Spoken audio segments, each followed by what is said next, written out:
Greetings, welcome, and salutations. Welcome to Cast Co-op, the podcast in which three podcast hosts cast together. I am one of your co-hosts, Luke Lore, the insipid ghost and host of the Xbox Expansion Pass.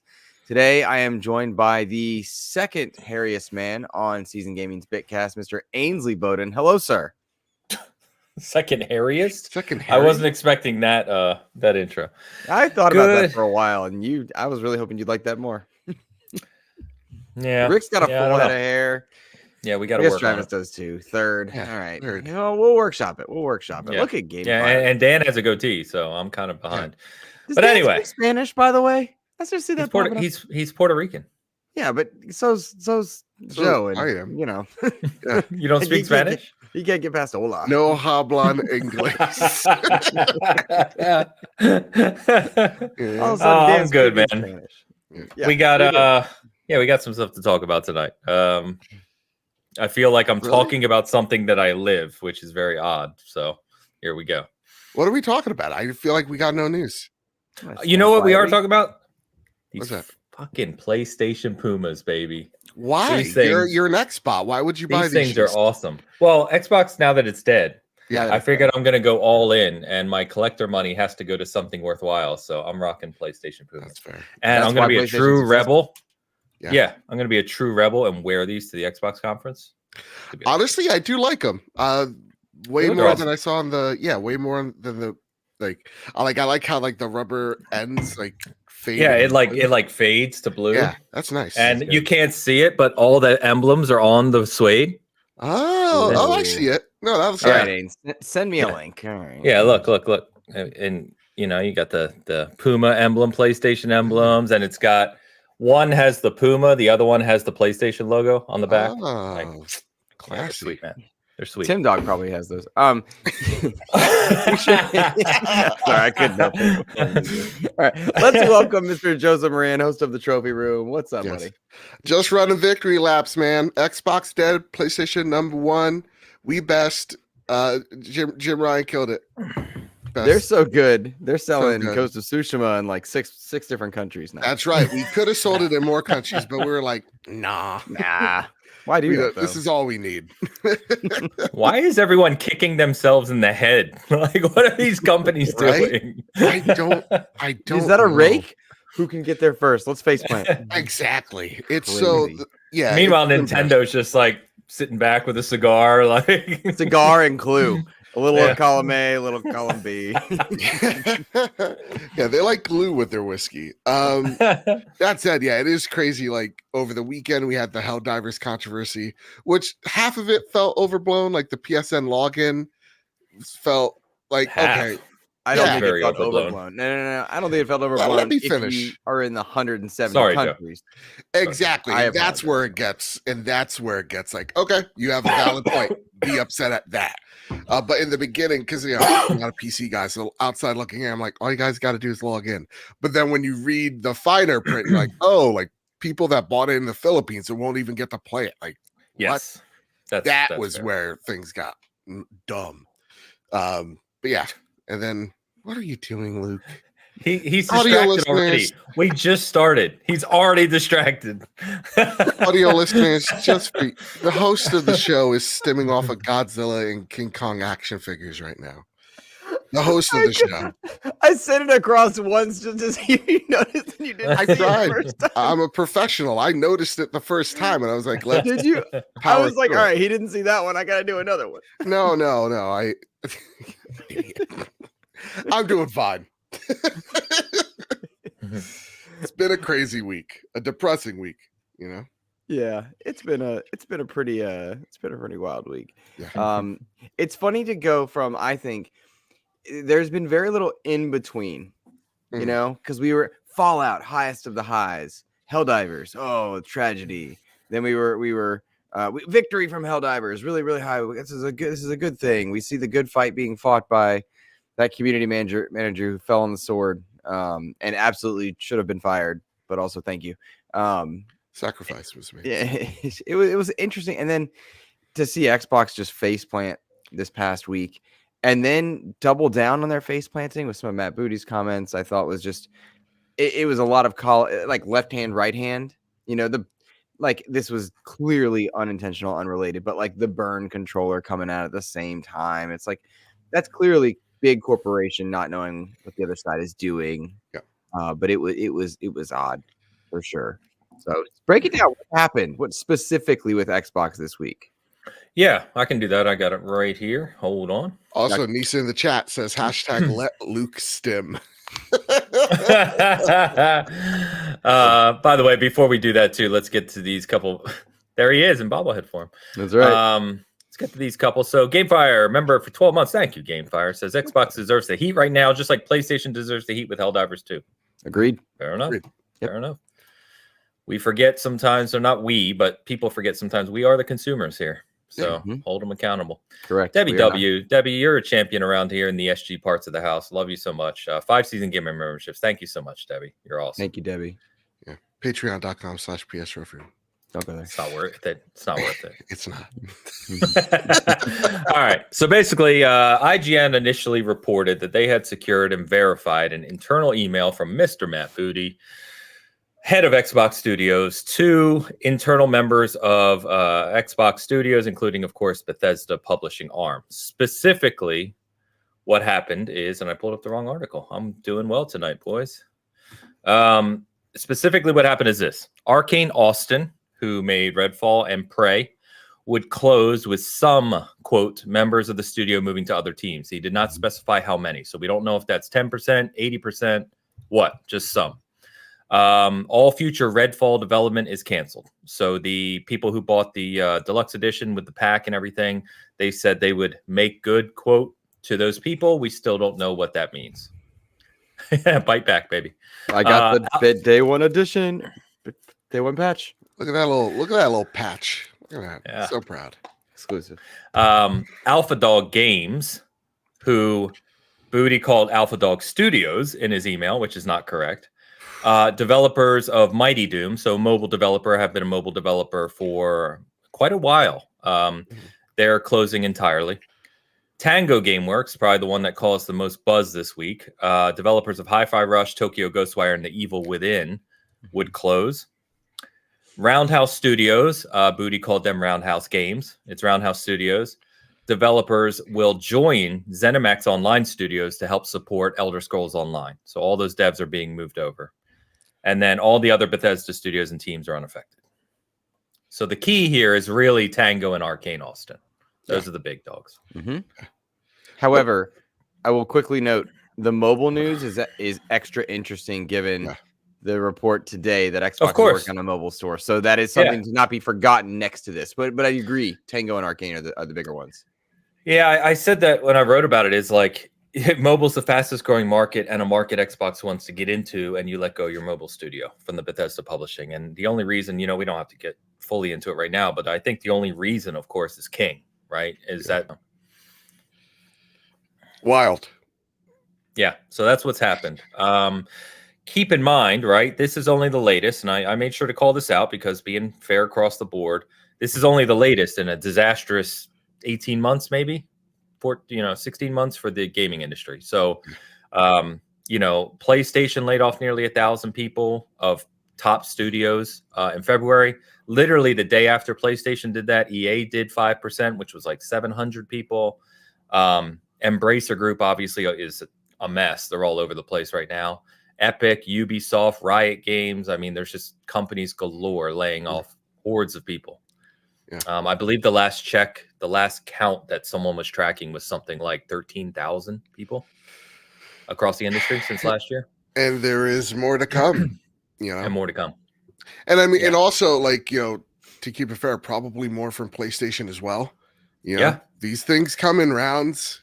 And I think we kind of forget that. Like last year, Microsoft did lay off people from Xbox as well back in, I think it was like June of last year. So this isn't like a one and done. These companies are going to continue to trim the fat of already profitable companies until I don't even know what it's. Yeah. And I think, sorry, Joe. No, it's just, that was my end of my thought. Yeah. I was just going to say context is really important here because, you do have to. I think we can preface the people who watch the show and know us that we are not excusing layoffs in any sense throughout this conversation, right? I definitely feel for the developers who lost their job. Agreed. There's a much larger conversation, even outside of gaming, around the strength of the senior level suite versus the front end workers. And, Agreed. there's problems across the board. Yes. But what I what I mean by context is you do have to consider how big Xbox first party is now, right? Mm-hmm. They are tens of thousands of employees. So when they cut 600, 800, what have you, that's very different from a studio that's 3,000 people cutting 800 people. You know what I mean? And you just have to keep those things in mind. So it's not level in that same regard. It sounds cold. I know it does. It is cold. But that's the math of it at the end of the day.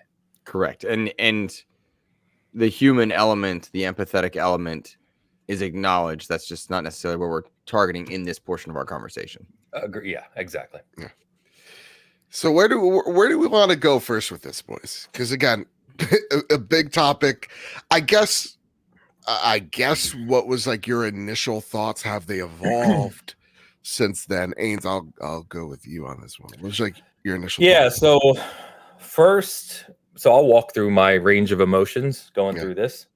Because, I write about this stuff a lot, talk about it a lot, and I really try to walk the middle ground of understanding the corporate aspect and balancing that with my personal feelings.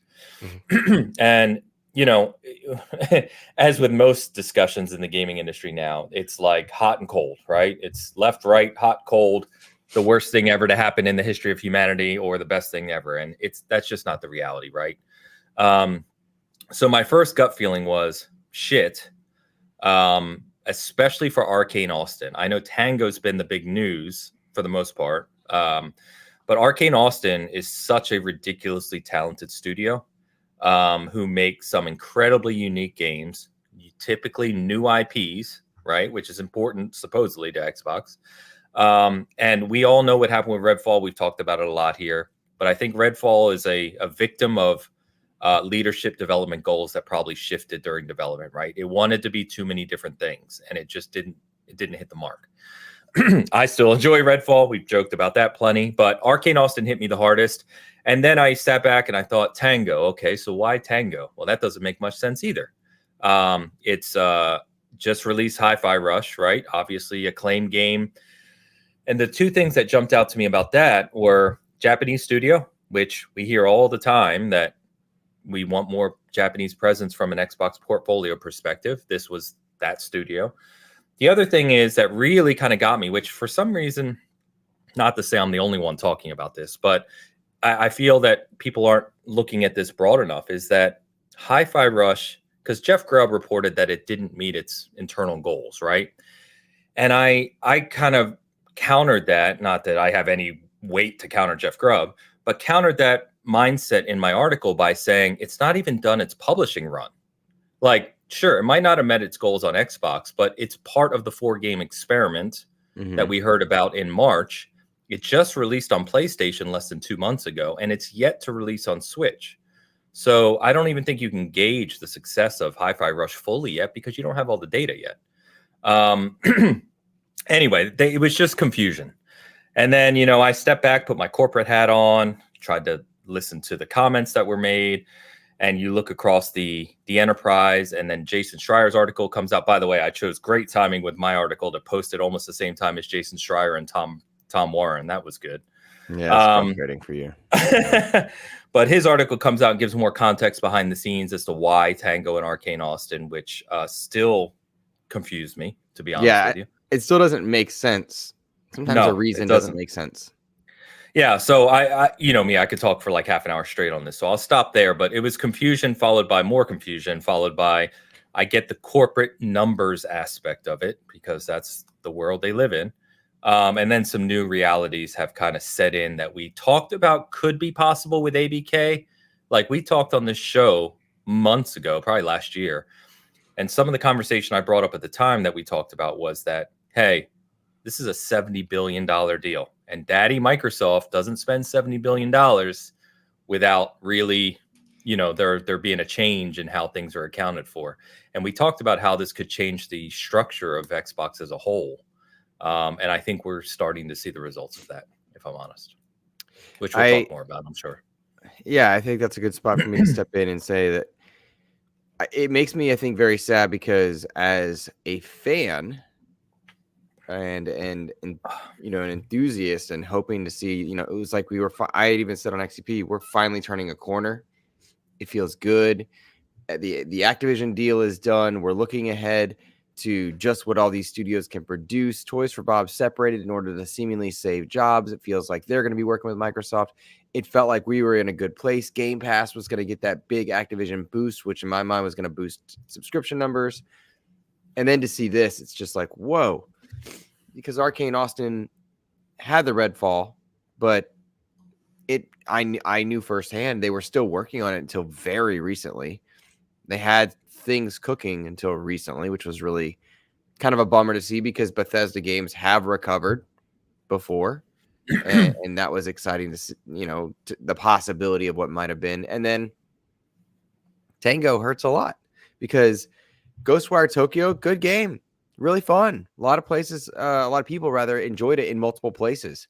And that was cool. Hi-Fi Rush is one of those small games that wins awards, and now that's not happening. And we know they're pitching, or they were in the process of pitching. And so it hurts. It's frustrating. And as the consumer, it breaks brand loyalty a bit, and it makes you doubt just what the decisions are happening. Yeah. It's, for me, I have the personal element. I can't not have the personal element. By the way, y'all, allergies here. It's allergy central. My sinuses, if you see me like scrunching my face up, I'm about to sneeze. Like, it's bad. That said, though, I can't help but have the human element in, like, because it's like week in, week out.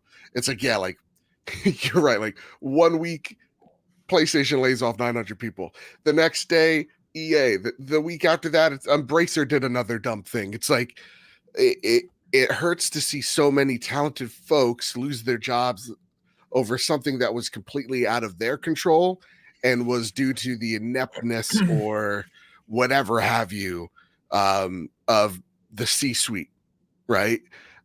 Chasing trends instead of saying, hey, let's make something that we're good at. That stuff is aggravating as not a fan of Xbox, but a fan of video games.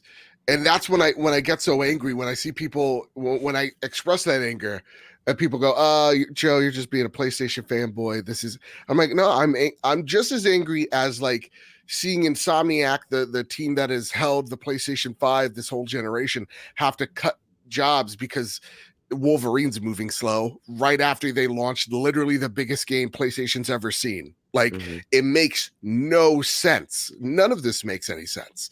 And the supposed, silver bullet between, let me talk, Luke. Okay. You had all this time. The silver bullet of like, subscriptions are going to help, get people back on like making games that they want to make, right? Take those creative risks. And all that is just lip service.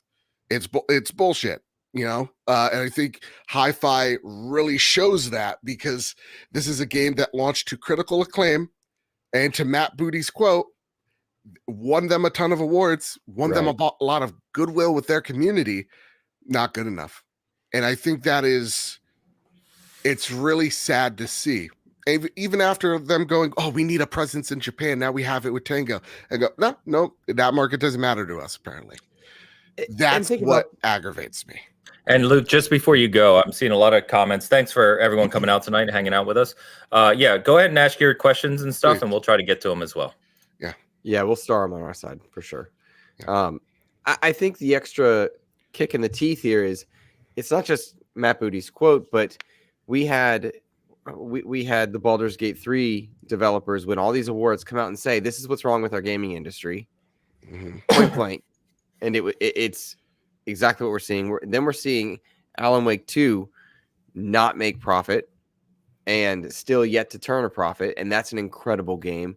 And the problem, I don't think right now, is with Xbox. The problem is not with PlayStation. The problem to me is much bigger than that. It's with the industry and the way that it rapidly expanded. The directions were a bit kind confusing. Do they go mobile? Do they go portable? Do they do hybrid? Do they go cloud? Then they expanded because video games exploded during COVID, which no one could have predicted.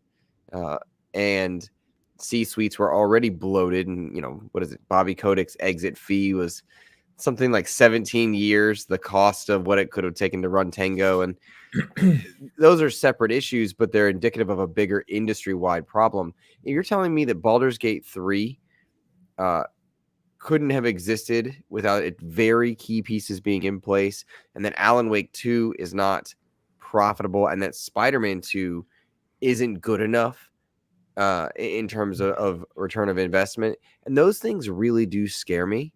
They scare me greatly because we've seen AA titles nearly disappear, indies and AAA, quad A, even if we want to use the term, right? And it's still the gap. It reminds me of like the middle class in politics. And it's like, you need to have, you need to have that. And so it's very, it's a bigger industry wide problem. And so I think that's the part that really bums me out. Today, it's Xbox. Last week, it's PlayStation. PlayStation closed what? PlayStation Japan, despite it Sony making Japan great studio. Sony Japan, right? And London studio too. Yeah, it's not just an Xbox problem, though. No, it's I think this industry. week we should be mad at Xbox because it feels to me as a consumer, as an enthusiast, they have broken promises, and it feels like they're willing to break promises if the Call of Duty news is news, I should say, if those rumors are news. And the idea that conversations are happening, I would imagine they are. Yeah. Right. But I'm in Game Pass for day and date. And I don't like the idea, and for Xbox games to be permanently in my account. Yeah. So I said this in our chats, we're in a bunch of different groups together, but I said, as simple as I can put this is it sales or is it Game Pass? Because it literally cannot be both. Nope. And I think what's happened, as many have reported, is that it was Game Pass and they drove hard on Game Pass. A lot of investment, a lot of games, a lot of deals, and we loved it, right? And it grew quickly, and it's now flattened. And Redfall not delivering as big as they thought it would. Starfield not delivering as big as they thought it would. Leave you in a place where Game Pass has been flat for about 1.5 years, according to the data that we've seen, right? Since about mid-2022, coming up on 2 years, actually, where the biggest growth has really been PC, but especially in the console space, it's flat. So now that's why you're seeing these internal kind of leaks, if you will, from some of the bigger people saying like they're having discussions about whether Call of Duty goes on Game Pass because Call of Duty is a money machine.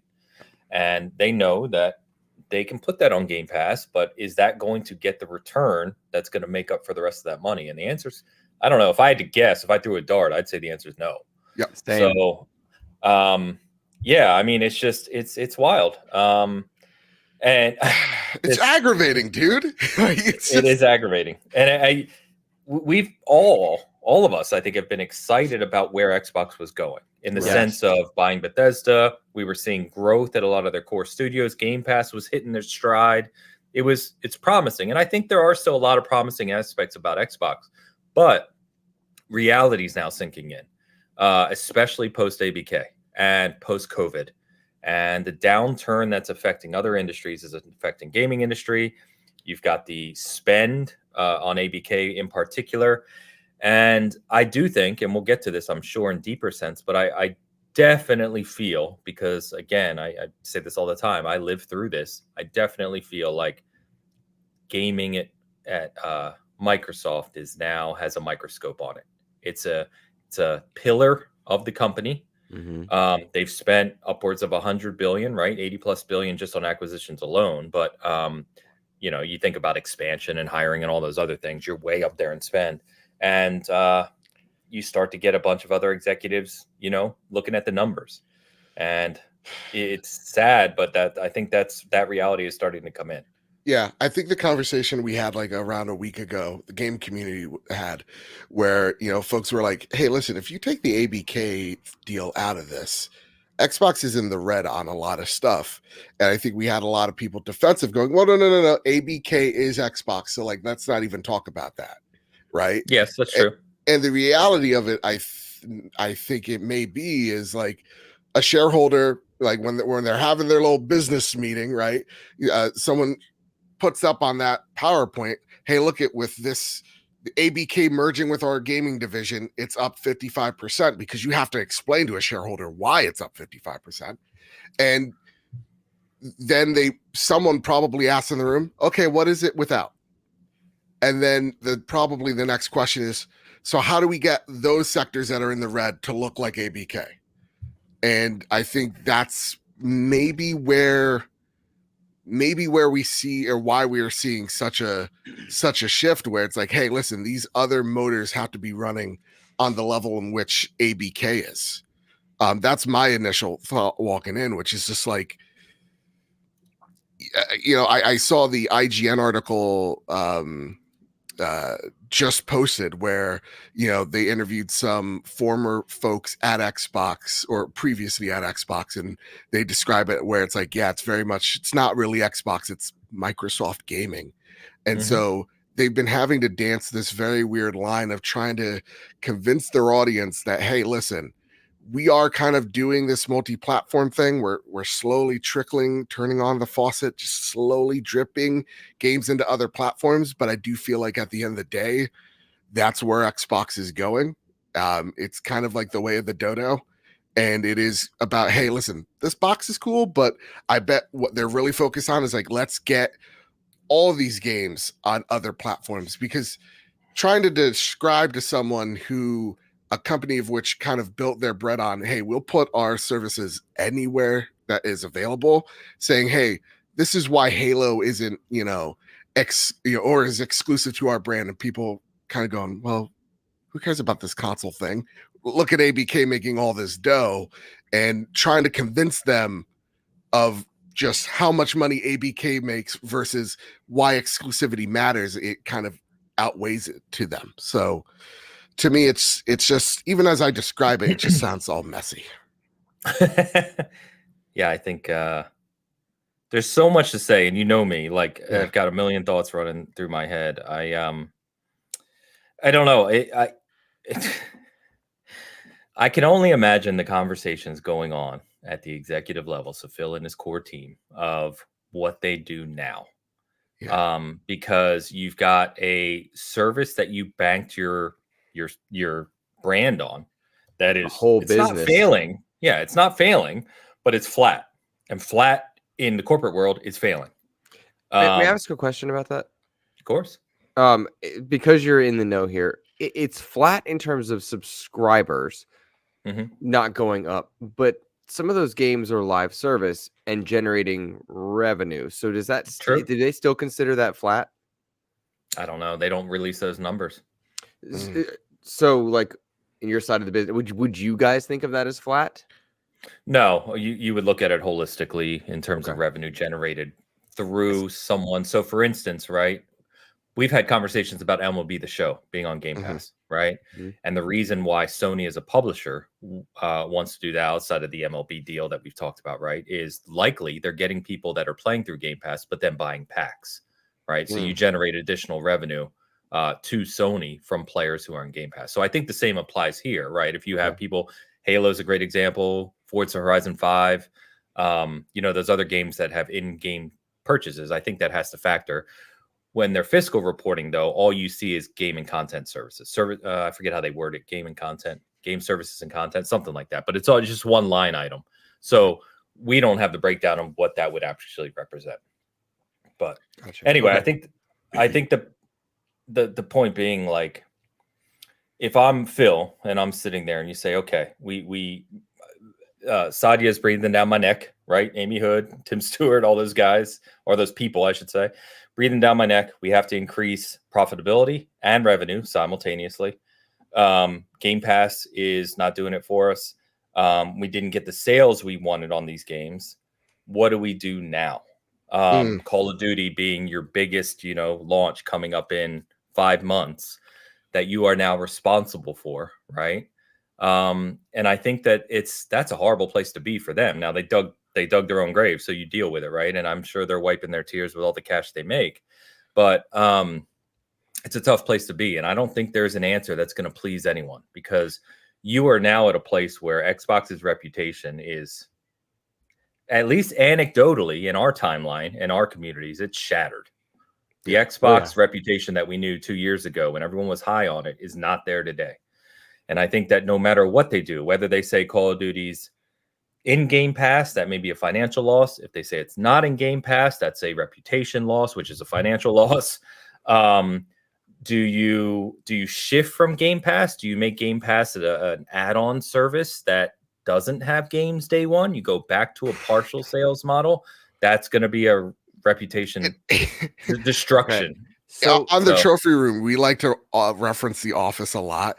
It's like when Michael Scott, the feeling is like when Michael Scott makes his own paper company and finds out the reason why he's able to undercut Dunder Mifflin so much, he's actually losing money on it, and him calling up people going, "Hey, yeah, the money you gave us is enough, but we need more." Prince paper, right? So go for it, Luke. I thought you were making the joke, not the point. I apologize. Go ahead. No, it just like how do they turn now is the question. Because it doesn't. It's such a no one's happy situation. Like it is a truly no one wins situation.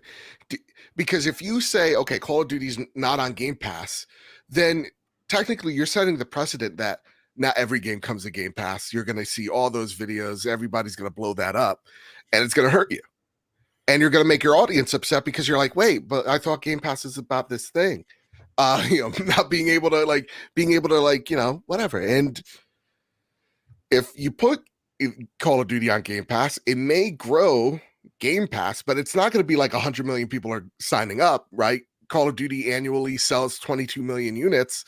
And so it's like, if it's true that like consoles are waning and mobile and PC seem to be the future, at least for these new generations, then I'm losing out on that income over in those markets that would have been easy $70. So it's just at a business end, I don't. How do they unfuck themselves here? So I think the answer, Call of Duty wise, and I sent you, Ains, you got it. Okay, I got it.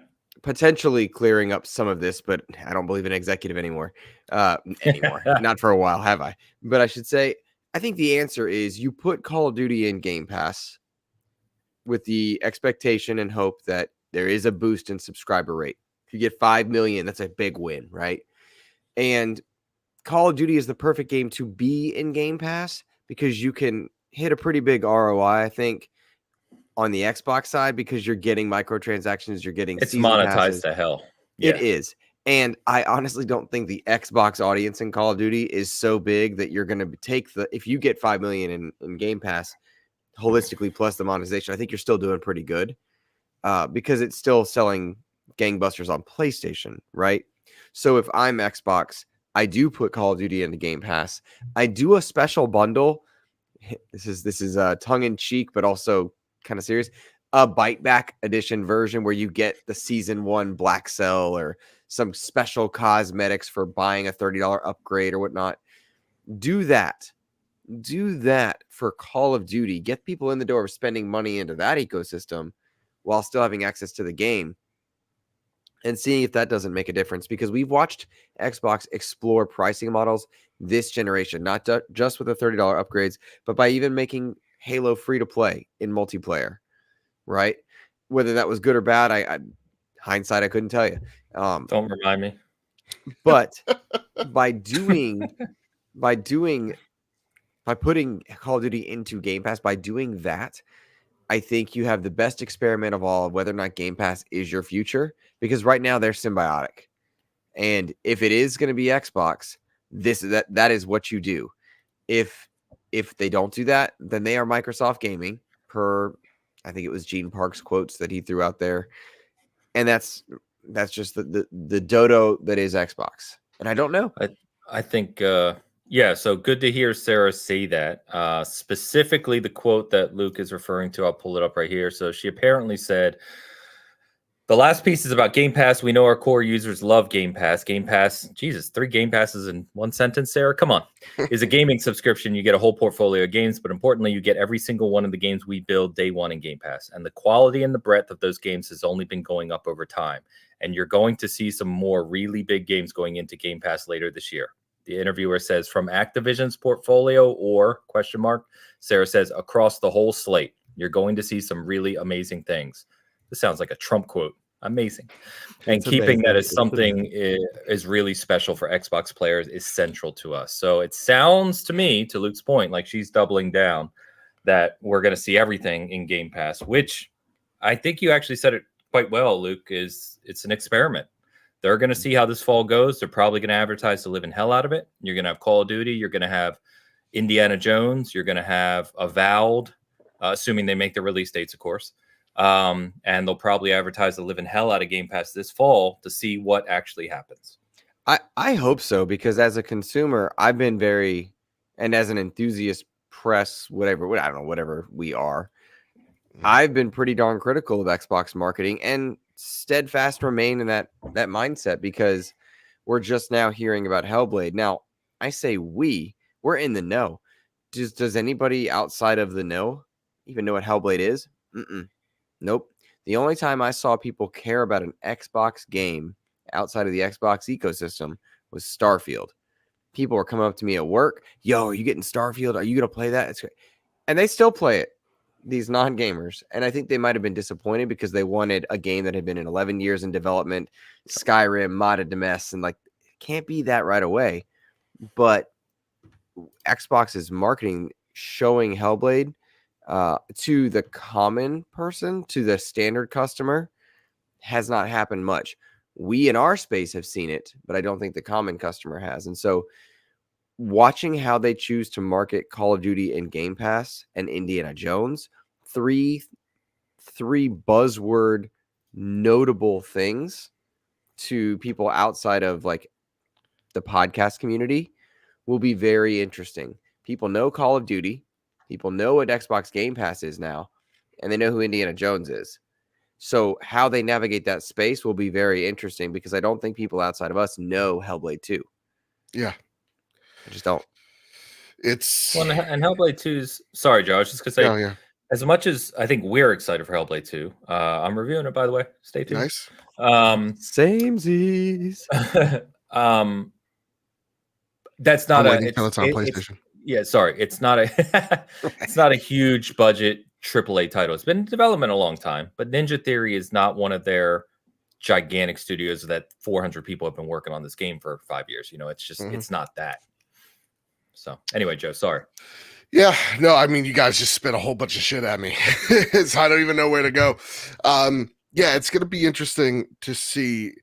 Again, yeah, I don't, until they literally say Call of Duty is on Game Pass, I literally have no reason to believe them. And I feel like that's where most people's heads are at, because this is the same company that said, hey, Game Pass is here and it makes us, gives us the ability to make weird games like Pentiment and Hi-Fi Rush. And then you see them go, hey, Hi-Fi Rush met all expectations. And then not even a year after, that studio closes. Yeah. So like, to me, it's like, okay, until they literally on stage go, hey, everything's on Game Pass, like at the showcase, not the Bloomberg interview, interview. I think they have no reason to believe it. Yeah, sorry, Joe, I didn't mean to interrupt. No, I was going to say, go I think if this is true, next month when they do the Call of Duty Direct after the showcase, that's where they say it's on Game Pass. And I will clap with both relief and excitement, because I like COD, but it will be relief that is driving. It'll be the first COD I owned in years, because I don't buy COD. Man, you're missing out, because it's good now, man. It really is. It is a good place. I can't. I like Warzone, but the multiplayer I just bore of. Fair. I did want to double down on the idea that COD is a unique beast as well, because it is monetized to hell, but also with a Call of Duty, you expect a single player, a multiplayer, a PvE, and a PvP, and include a multiple battle royale, possibly. I'm really curious how they navigate Warzone with Warzone Mobile and the stuff that exists from like skins and stuff that you've bought in Warzone Mobile, and then you're saying that the seasons tie over. How are you going to do that? I think it's a platform now. I don't think it's going to be a start over, right? It's going to carry. I agree, but the battle pass is linked. They're coupled between the game. Yes. So what do you do when you have a new Call of Duty and an old Call of Duty? Because some people are not going to go to Black Ops or the battle pass is going to be for the new game, 100%. So does the Warzone Mobile, where you can play regular multiplayer, which most people don't know, does that battle pass stay with Modern Warfare 2, 3, or does it go to Gulf War? Do you see? Yeah, no, I see what you're saying. I think it all move forward. That's how you carry your users forward. Yeah, gotcha. Absolutely. I think. I mean, I don't know, but that would be my guess. And that's true. A common sense idea would be everything moves forward, but this company, USO, Vinny, get the super chat up here. It's very important to me. I freaking hate this kid. They said Luke looks like Destin Legary from IGN. Oh, wait, that's not Destin? I thought we had Destin on the show. My fault. I thought Destin was guesting. I'm sorry. You're disappointed. I'm so sorry. You came here for Destin. You got his damn well I'm going to bump elbows with that guy in a month. Man. God. Yeah, and I mean, what's there to be insulted about? What am I supposed to say here? Thank you, Vinny. Appreciate it. Let's get to a couple of these comments, and then Joe, I want to come back to your comment about creatives because I've got want to say something, so don't let me forget. Player says, Ains, do you think sink or swim now that Satya and Amy Hood is in charge? I wouldn't say sink or swim because that indicates that they could potentially shut the whole thing down. I think Xbox might have been in that place years ago. I don't think they are now. I think gaming is too big of a pillar for Microsoft, even though it's still a small percentage of their books. But I think that there's, as we said earlier, I think there's definitely going to be a bigger microscope on what Xbox is doing, and they're going to have more say. Yeah, I think also to put into perspective there, it's like, remember, for better or for worse, Microsoft Gaming is making the most money it's ever has, right? No matter whether it bought its way to success or not. So I don't think it's like, oh man, you're making us money. Goodbye. I think it just means the core elements of what you think Xbox is has either has changed and or isn't the Xbox that you knew anymore. It's Microsoft Gaming now. And Player just said it's talking about each individual studio, not the organization. So there is some chatter about that, whether or not the studios are kind of going to be independently run. I know that the only one I can really speak to, at least at a very high level, is 343, and I know that's kind of the case in that sense, which I've talked about quite a bit. I don't know if that's across the board. I just don't know, and I think I got to be honest with you. I think anyone reporting that that's the case, that every individual studio is going to be on their own terms, I think is misguided, because that's just not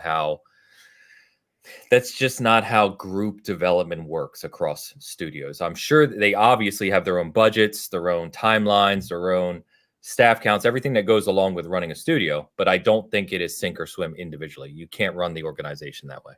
Yeah. That's my opinion. Could this have been avoided if, to put it bluntly, Halo was better, Starfield was better, Redfall was better, Forza Motorsport was better? Would those games have sold better, done better?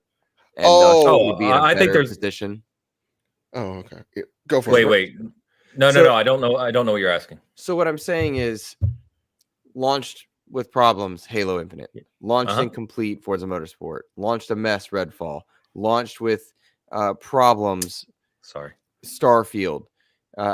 Had those big pillar titles launched complete or with less issue, and I think the point I'm really making, had better management to get them to those better places, right? Would Xbox be in this same predicament now? Would Game Pass have gone up if Halo Infinite had been better? If Forza Motorsport was more complete, would those numbers have gone up? So again, we're all talking opinions, right? It's speculation, but I think they're in the same spot now. So if you look at Forza Horizon was brilliant game, still is one of the top played games on Xbox every week. Halo Infinite, when we talk about being incomplete, I think, we've talked about the review scores before. The campaign is, whether you like it or not, is very highly regarded. It's very highly reviewed. The multiplayer is free to play. Doesn't affect Game Pass, really. You can play that anywhere. So I don't think so. I think that not nail in the coffin, but the thing that, I don't know, whatever euphemism you want to throw in here, but is ABK. It's just too much money, too big of a spend. And now you've got the eyes of Sauron on you. Yeah. So do you think if they didn't if they didn't purchase ABK, would they be in this similar spot where they're closing down studios? Or do you think they would have let those studios cook?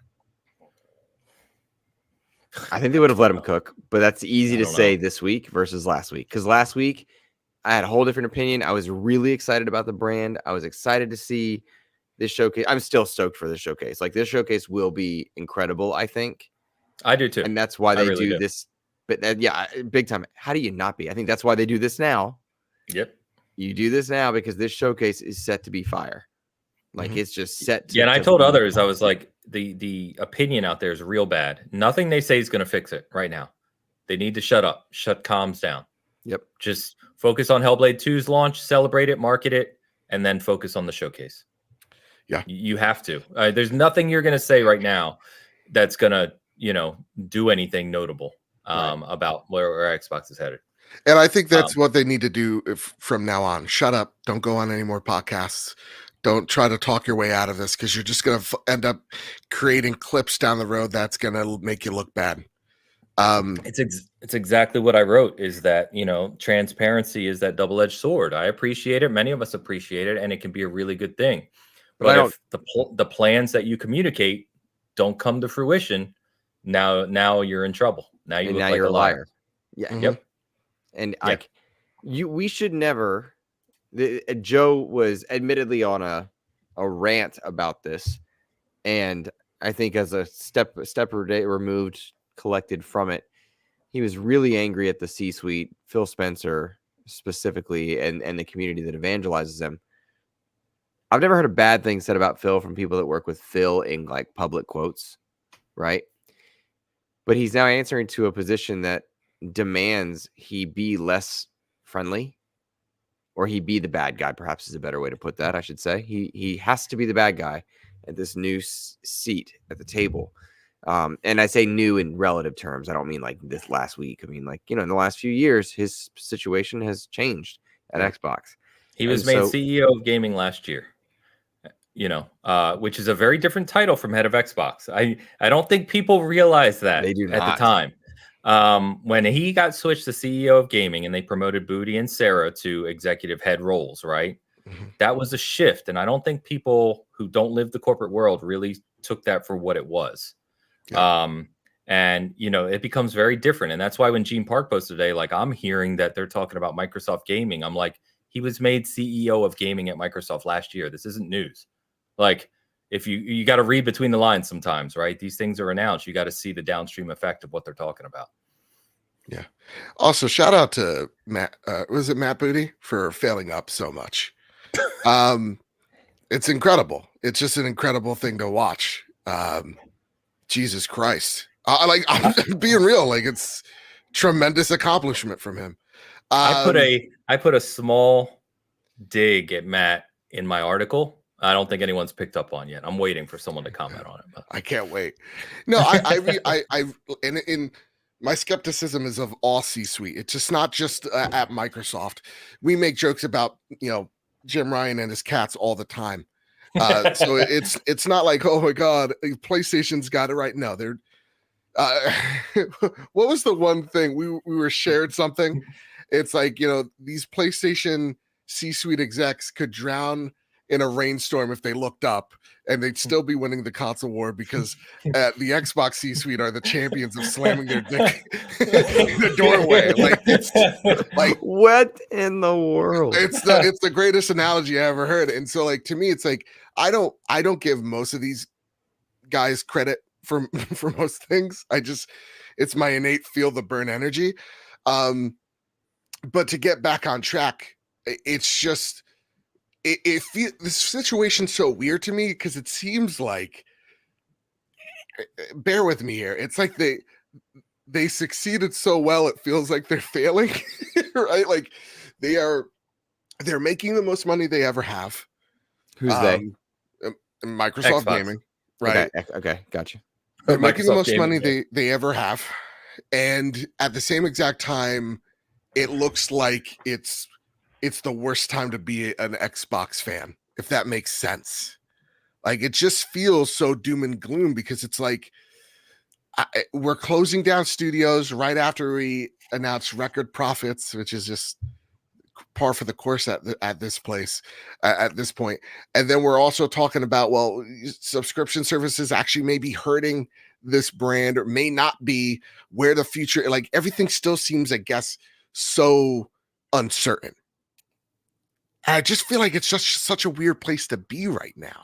It is a weird place to be. You're 100% right. It's strange because the realistic side of me thinks these cuts were corporate cuts. We've talked about it, right? Yeah. At the end of the day, all the excitement we had for Xbox's future slate hasn't changed. Nothing's changed. But then we get to these conversations of just like, yeah, like Hellblade looks great, but it's also birthed of an indie game. How many people truly played it and beat it? And what happens if that game doesn't somehow meet the metric? Like, what is the goalpost for success now for these studios? Yes. Now that they have Call of Duty, it's, I've seen people go, I can't be excited for Xbox folks. It's hard for me to be excited for the showcase because they could be showing me something that, may not hit or may close that studio down. Like they're still so like hesitance around studio success that it's, again, I'm going on a rant here. It just feels like we're in such a weird place. That's this week. I think that's this week. And I think that's part of the problem. And funny enough, Dan's in the chat. Dan, what's up, dude? What up? Hola. He talks a little bit about this too, and some others do as well. I don't like how Luke's appropriated my culture.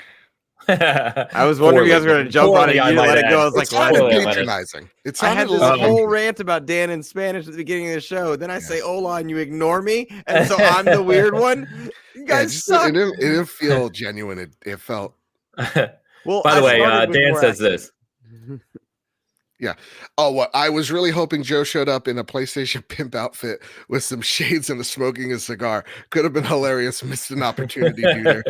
Again, it's not good over there either. Like no, that's the thing. Like, yeah. Next week, PlayStation could have easily announced, like, "Hey, Media Molecule, bye."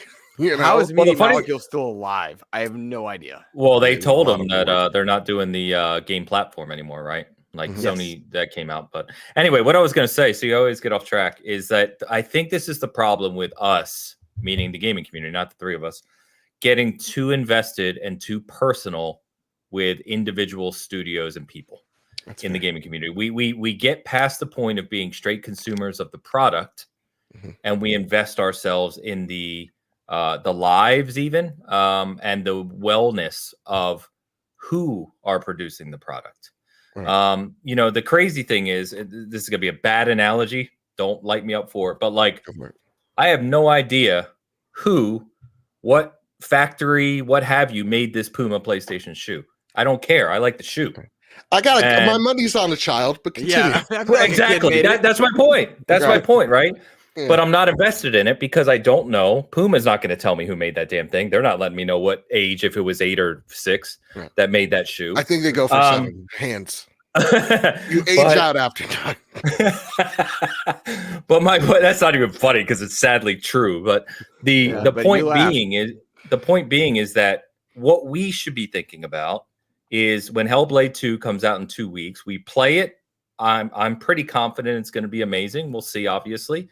Let's assume it's amazing. We enjoy it. We consume it. We love it. And we wait to see what other game on whatever platform comes out next that we're going to enjoy. And I think that's a healthy way to consume this hobby. And I think the problem with us, that all of us that make content and or go to the shows and, everything we do here is we're too invested. And we take it personally when, like I did, I've taken it personally this week. Yeah. And at the end of the day, it's if we take a step back, and I'm not saying we should be doing this, I'm just saying that it's a healthier probably thing to do for us, for your mentality, is to take a step back and just say, what games are coming out? What do I want to play? That's it. You play those games and enjoy them.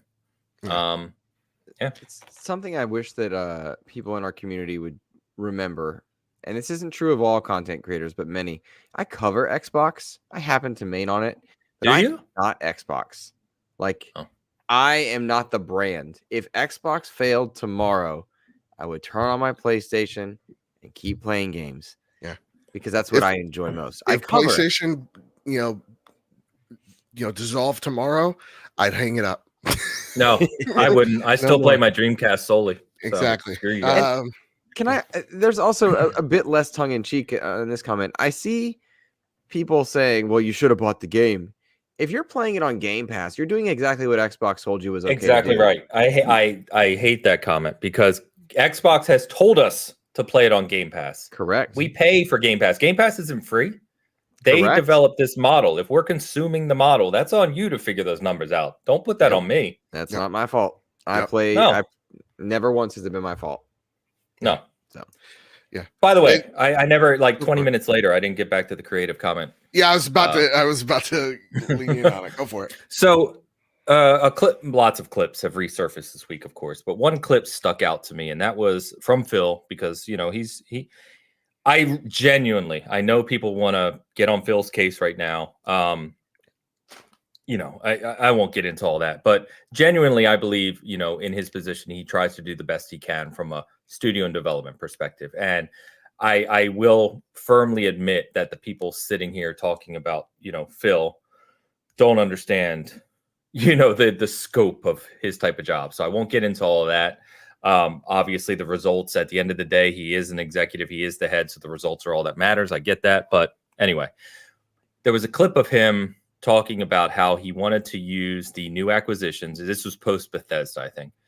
Acquisitions about supporting the teams and growing them so that they can be basically capitalize on their creativity, right? And that their model of game delivery, being Game Pass and kind of the support they had funding wise, would allow the creatives to take their time and kind of do the things they wanted to do, the Pentiments of the world, the Hi-Fi Rushes of the world, and that they wanted to be the organization that really supported that. And that always really jived with me because as I, again, I call back to my article, sorry, but kind of what I wrote about is it felt, and we were probably naive because we've cautioned against this, but it felt like we had the big publisher that was at least more, not fully aligned with creatives, but more aligned than just pure money. And I think what we're seeing this week, or at least the gut feeling, is that it's crossed that line. Now it's more on the money side than the creative side, or even more down the money side than the creative side. And that's what concerns me the most. And I think a lot of people is that, do we see those small creative games go away? Do we see too much, I don't know the word I'm looking for, too many things go in a certain direction, just shooting for maximum profitability. And that concerns me, especially with an organization as big as Xbox. I don't think we will fully, but how much, I think, is the question. Oh, I think it's what you said initially, which is I think I'm the pessimist. I think a lot of things are getting. You're not going to see another Pentiment. I don't think you're going to see another Hi-Fi Rush. I think you see Bethesda be turned into, because everybody last week was like, who's going to make Fallout? Right? I still feel that way.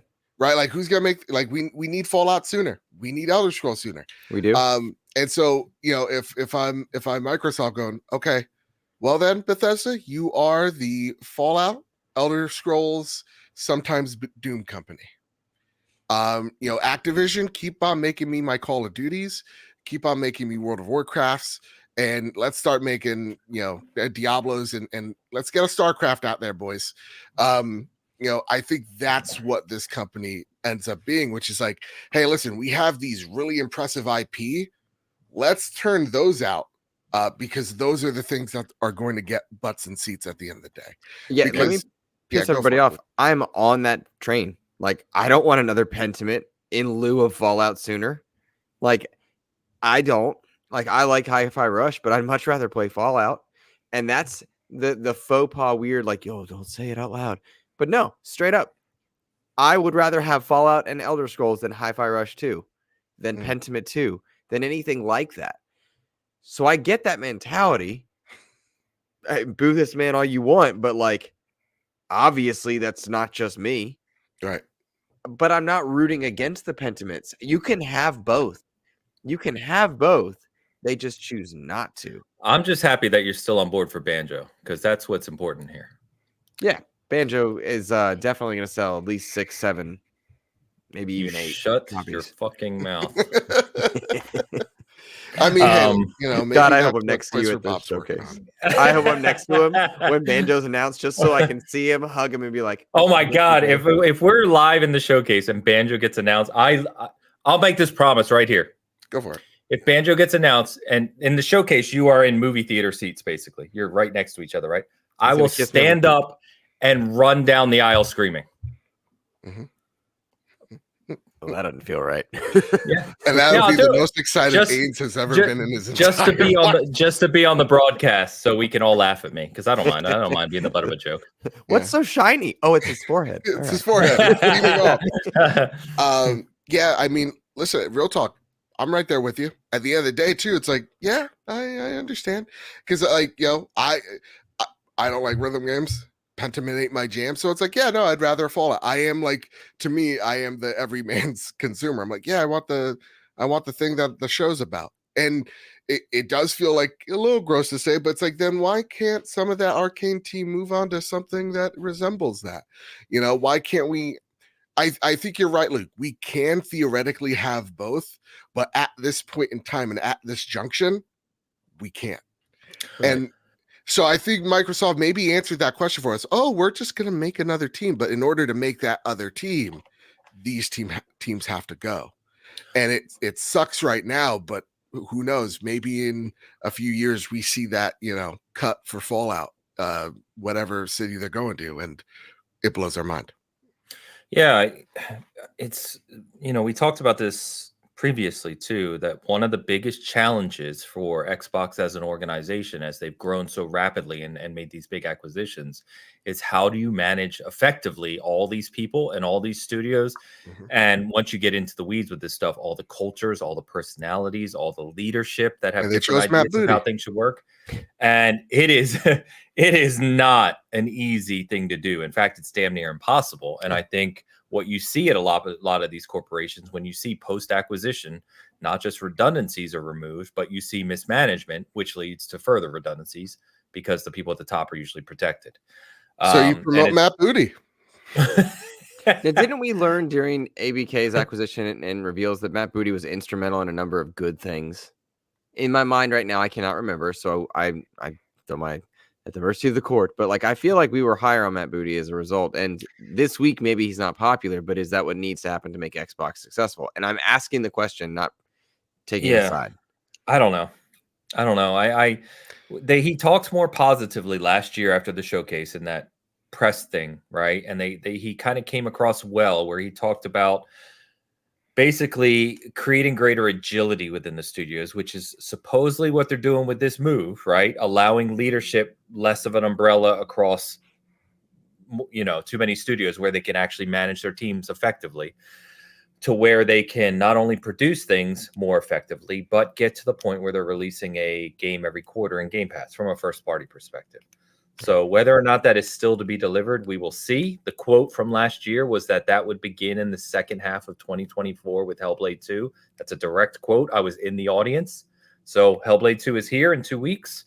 It's supposed to begin that we're supposed to see a first-party game from Xbox every quarter in Game Pass. And listen, as much shit as I gave Matt Booty this entire episode, he's your best friend. So they are set up to have a good holiday.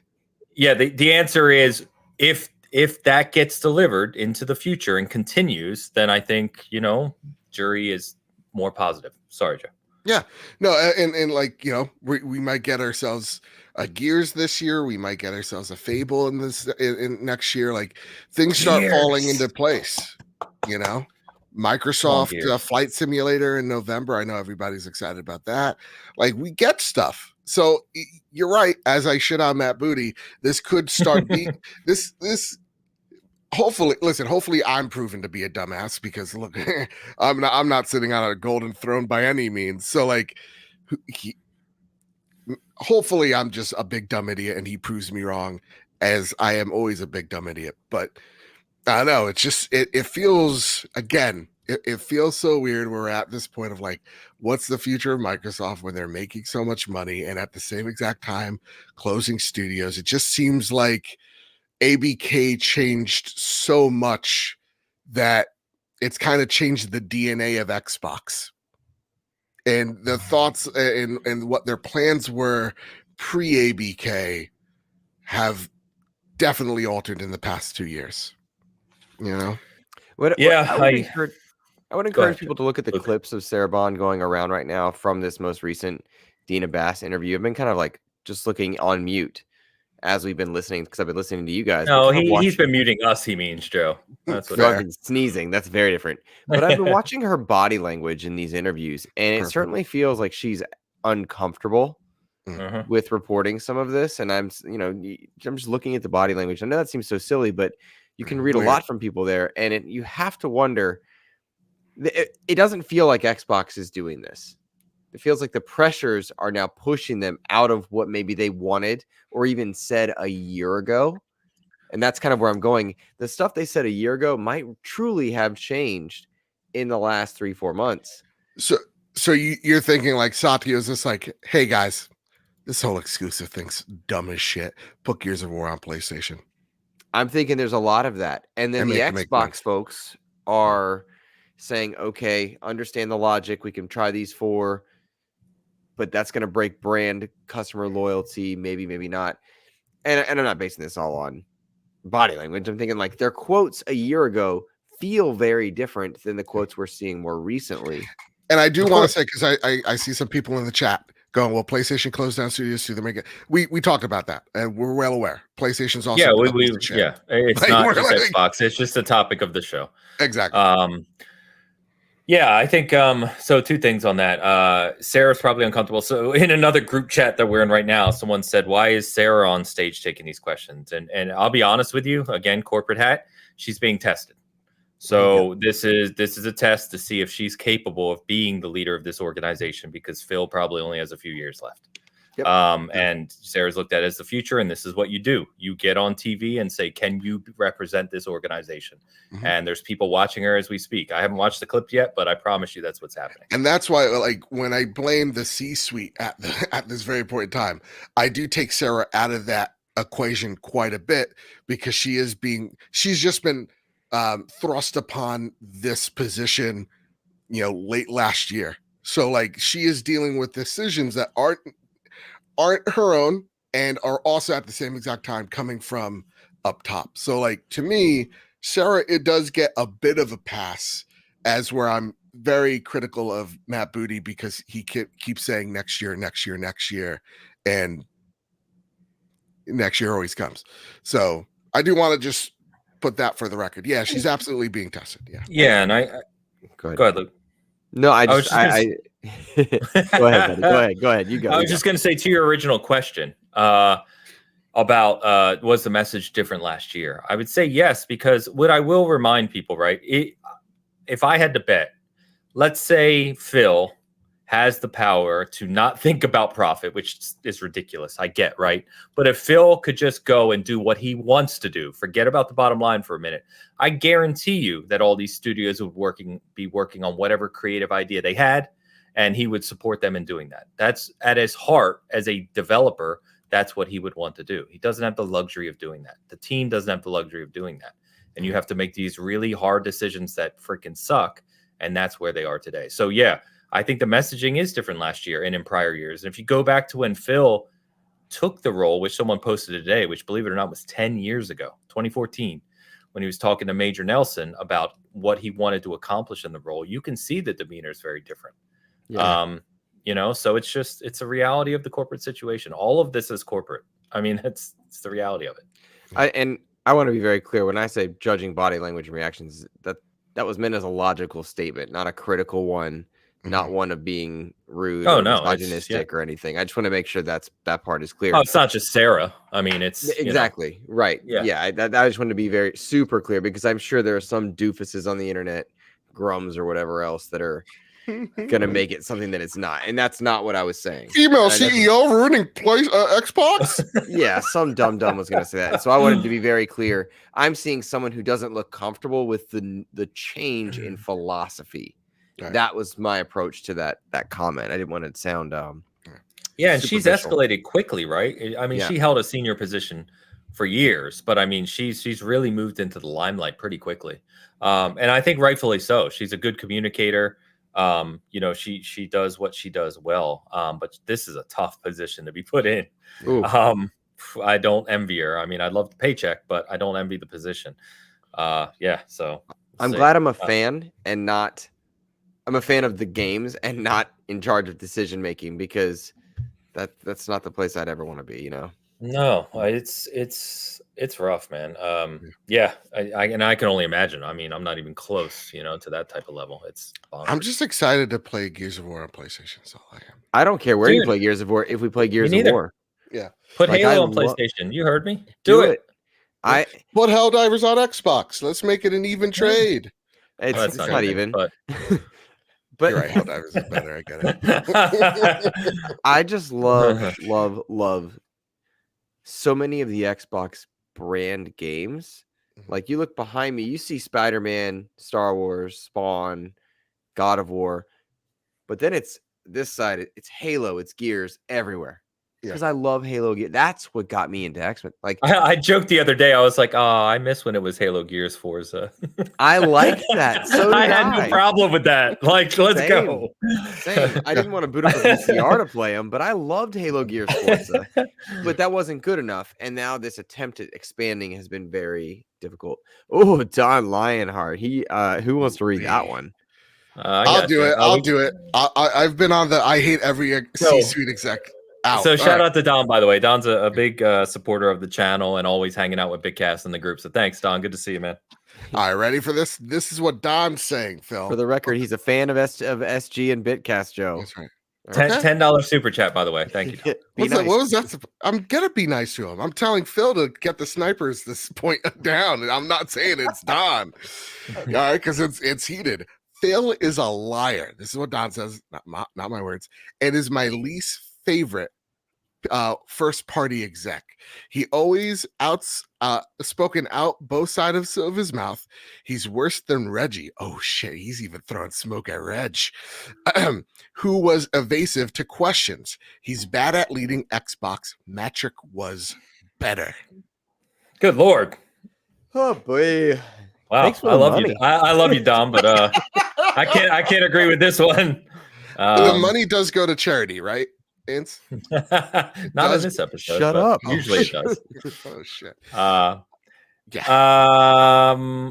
Don Metric was not as bad as he was originally thought to be, because if you look at the philosophies that he executed, there was a wonderful documentary less than 2 years ago that showcased a lot of what Don was pushing is now the norm across several systems. So that part, if that's what you're alluding to, then I see logic.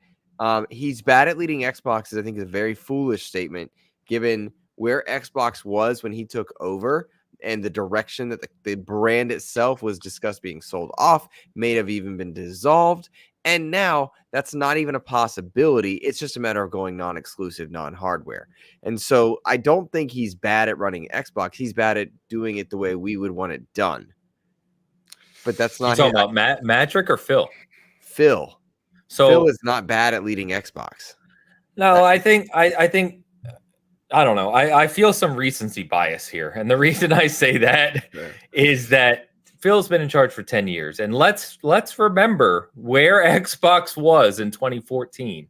That's what I'm saying. Yes. Yeah. Like Phil has done a lot of very, very good things for Xbox as an organization. And, it's been said by people directly in the organization that there was a very good chance that Xbox doesn't exist if Phil doesn't do some of the things he's done. So I think criticizing him to that level is rough, Don. Obviously, it's your opinion. It's fine. I do think that he he's that leader who tries to do the right thing and then has to walk a lot of it back. And he's open and transparent, what he feels is being transparent and is transparent to a fault. And that comes back to bite him. I am about 19,000 levels lower than Phil, but I happen to be a really transparent leader. Like I joke with my employees all the time. I probably shouldn't be telling you this, but here you go. And you know, that's come back to bite me sometimes. It's a nature thing. It's your personality. Yeah. But I think if you just look at results and again, despite what's happened this week, right? The future of Xbox that we were excited about last year is still coming. That has not changed this week. And I think that part of what we see in the community when it relates to Xbox is that there's been so many ups and downs and so many downs with Xbox that when something bad like this happens, it goes immediately off a cliff. And it's like Xbox is doomed. And it's like, we're being a little bit hyperbolic there. You know what I mean? So I think that if you look holistically at the past 10 years, I think Phil has done more good than bad. But I definitely also feel that he has promised things he shouldn't have promised. He has said things he shouldn't have said. And I think that he maybe, this is just my own opinion, misjudged his race to get Xbox to be the top publisher in gaming and the investment that required to do that. He might have misjudged the deal with the devil that he signed to do that. And I think that's Phil. Because he talked Satya and the board at Microsoft, or the 15 other executives on that, the I don't know if they call it the governor, it's what they call the internal group there, but he talked them into this investment, right? That this is needed. Gaming is the future. It's an industry that's growing year over year. We need this investment to be tops, right? So he did that successfully. That's not an easy thing to do, but he might have miscalculated or underestimated what that meant on the back end. And now that's starting to come to realization. That would be my point. Also, Reggie, I'm not a fan of Reggie either. Oh, really? No. He's about kicking ass and playing games. Exactly. No, he's a very shady dude. Well, he made the stuffed crust pizza. You notice how? Never mind. I'm not gonna say it. Go ahead. And look what happened to America today. Exactly. That's why I got high blood pressure. You know. Can you pull up Game Positive's quote? Yeah. Thank you, Don. Again. That's cool. I didn't want to answer the question. Can we pull up Game Positive's quote? You said I look like say quickly. If I could again. Yeah. Go. I don't trust much of the C-suite. That's why I say I never trust what Ains says ever. I joke. I wish. I would maybe say, not. I would say Phil is a lot. First off, they all say what they need to say. Remember, Jim Ryan's like, I'm for the kids. We need no crossplay. They say what they need to say in the moment. Of course. So, like, is Phil he's not the worst dude. No. I truly think he is. Again, and I hate white knighting the dude. He's probably the best they've got. But I think he definitely. I think Ains put it in a way that I feel too. He overestimated getting the amount of IP he did, and now it kind of seems like they're back in the same position that they were in 2014, where it's like maybe they go third party, and it seems like we're back here at that point. It just feels weird because they are making money, they are successful and more successful than they ever have been. It's weird. Yeah, it is weird. And again, this is not a, hey, look at me, because I know many people in the community have, because he's that kind of guy. But I've talked to Phil, right? I've met him multiple times, and I've talked to him, and he is a down to earth. He is a down to earth guy in real life. He really is. It's just that, this is the position he's in. It's a very powerful, high profile position. Anyway, what Game Positive quote? Because I had one start from earlier that I was going to get to from Eric. Don, respectively, Jay Allard, Peter Moore led 360. 9:51 p.m. 9:51 p.m. Sorry, guys. Don't worry about it. So as you look for it, Game Positive says Don, respectfully, Jay Allard and Peter Moore led the 360 and passed it off to Don Matrick, who drove it off a cliff. We are still feeling the ramifications of his failures. By no means am I saying he didn't screw up and wasn't great. Sure. But I think we learn in hindsight, and time is a wonderful lens of perspective, that some of the things that he was pushing, always online, connecting your studios and whatnot, make good sense. And so not everything about Don Matrick was bad. Was he bad at messaging? Yes, but Xbox ain't great at messaging now. Don was a flat personality. Like he shouldn't have been on stage. Agreed. He should never have been on stage. And he's kind of like the inverse of that one guy that did the dance at the Windows launch, right? Like freaking weirdo. Steve like Ballmer, right? Steve Ballmer. Yeah, thank you. Like developers. Have you ever read the stories of Steve Ballmer like in meetings and boardrooms? Like lose it. Oh, dude. Oh, they're hilarious. You got to read those. It's great. Oh God. Yeah. The lines of Coke. Let me tell you. You're not lying. You're not lying. Oh, so much. White lightning. The biggest thing that I want to point out is that, like Dan saying he's no Sean Layden. Speaking, I think about Phil. Sean is beloved. I mean, Sean is beloved, but he's not there anymore, which is telling in and of itself too. Maybe he was too for the gamers, or maybe he didn't make enough money, or maybe he saw the direction. Whatever it is, you cannot survive in that world without making deals with the devil. You can't be a president of the United States without selling your soul on some level, from the best to the worst. And the higher up you go, the more of yourself you have to sacrifice.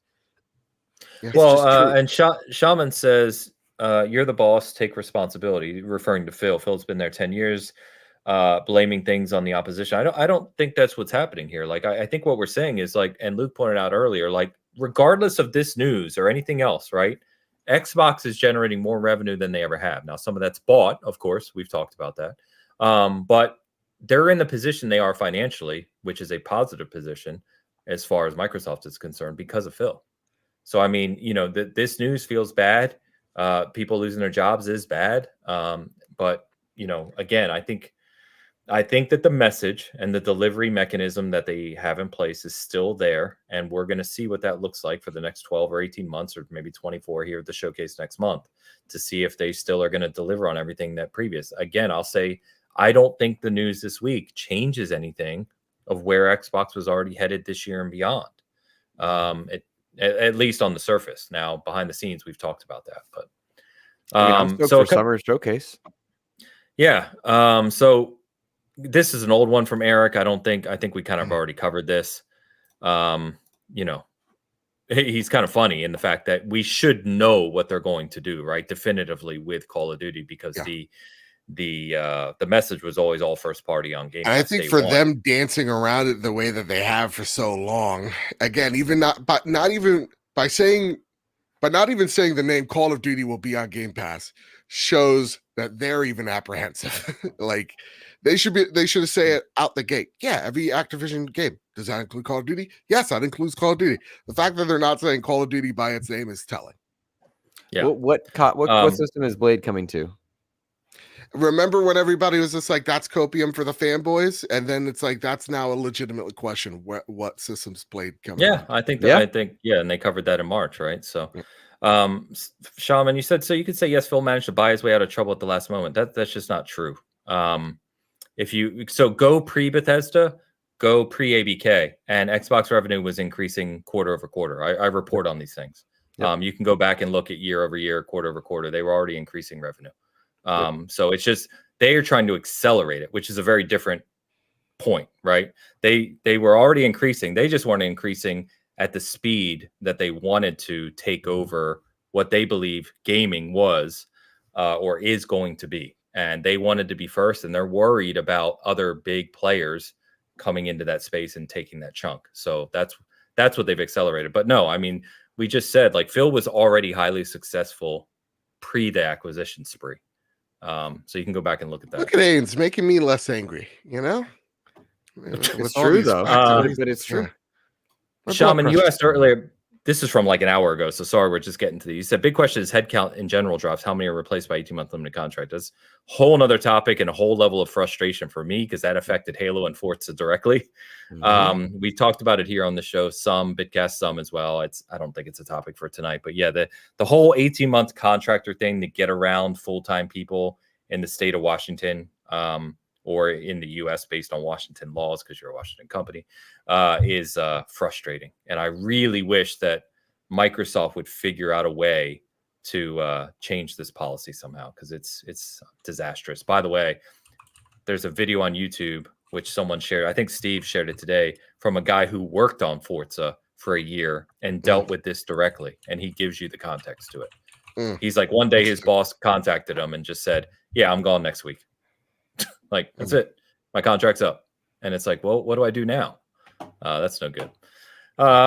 This is an old one from Rap. Are we seeing Xbox become the new Sega in real time? Kind of. Sega's doing pretty good, though. Yeah. Sega's doing pretty good. I think that I do think I can say confidently that Xbox hardware is not going anywhere in the short term. Anyway, in the short term. I think one topic we didn't cover tonight is the fact, along with Game Pass, is we were talking 2-4 years ago about the bet on cloud and mobile.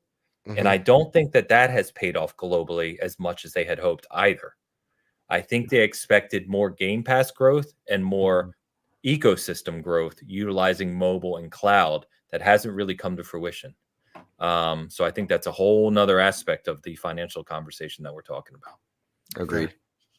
Do you think their new mobile bet is going to pay off? They just shuttered their studio, so I don't know. Well, they shuttered the small one. They have King, the which small is one, because they said, "Listen, we're going to start with what is it, Candy Crush and Minecraft on this thing, with more others to come." So, like, what happens? You put cloud controls of a Gears of War or Halo in there. Does that move a needle? You can play those on cloud now. Why would it move a needle there versus? I don't know. I'm asking you the question. You're the Xbox guys. I don't know. I think I'm an outlier because I really enjoy mobile gaming and cloud gaming both. I don't have a ROG Ally. I use a Backbone on my phone, and I have a Pixel Pro 8 if that matters to anybody. So it's fairly recent and pretty great. Like I can play like I was playing Hot Wheels Unleashed 2, which is a pretty fast game. For, like, you need latency to be very low to be successful in that, and doing great. I play COD Mobile, pretty good. That's not very optimized, but it's very good. And so, why are you doing this? I enjoy it. It's fun. Sit on the couch. But I mean, you're. Oh, okay. Yeah. Like what? You're at home. Like, you're at home and playing on mobile. Why? Yeah. So, like, if my wife and I are watching TV and we're just hanging out in the same room, I'll pop up my phone, play on my Backbone, and we'll watch Castle or some low stakes show just to be in the same room together. Does that make sense? Yeah. So that's a great way for me to enjoy those places. So I regularly enjoy that, and I don't know that I'm the mainstay, but yeah, fair enough. No, I think that the idea of the kids, the youth.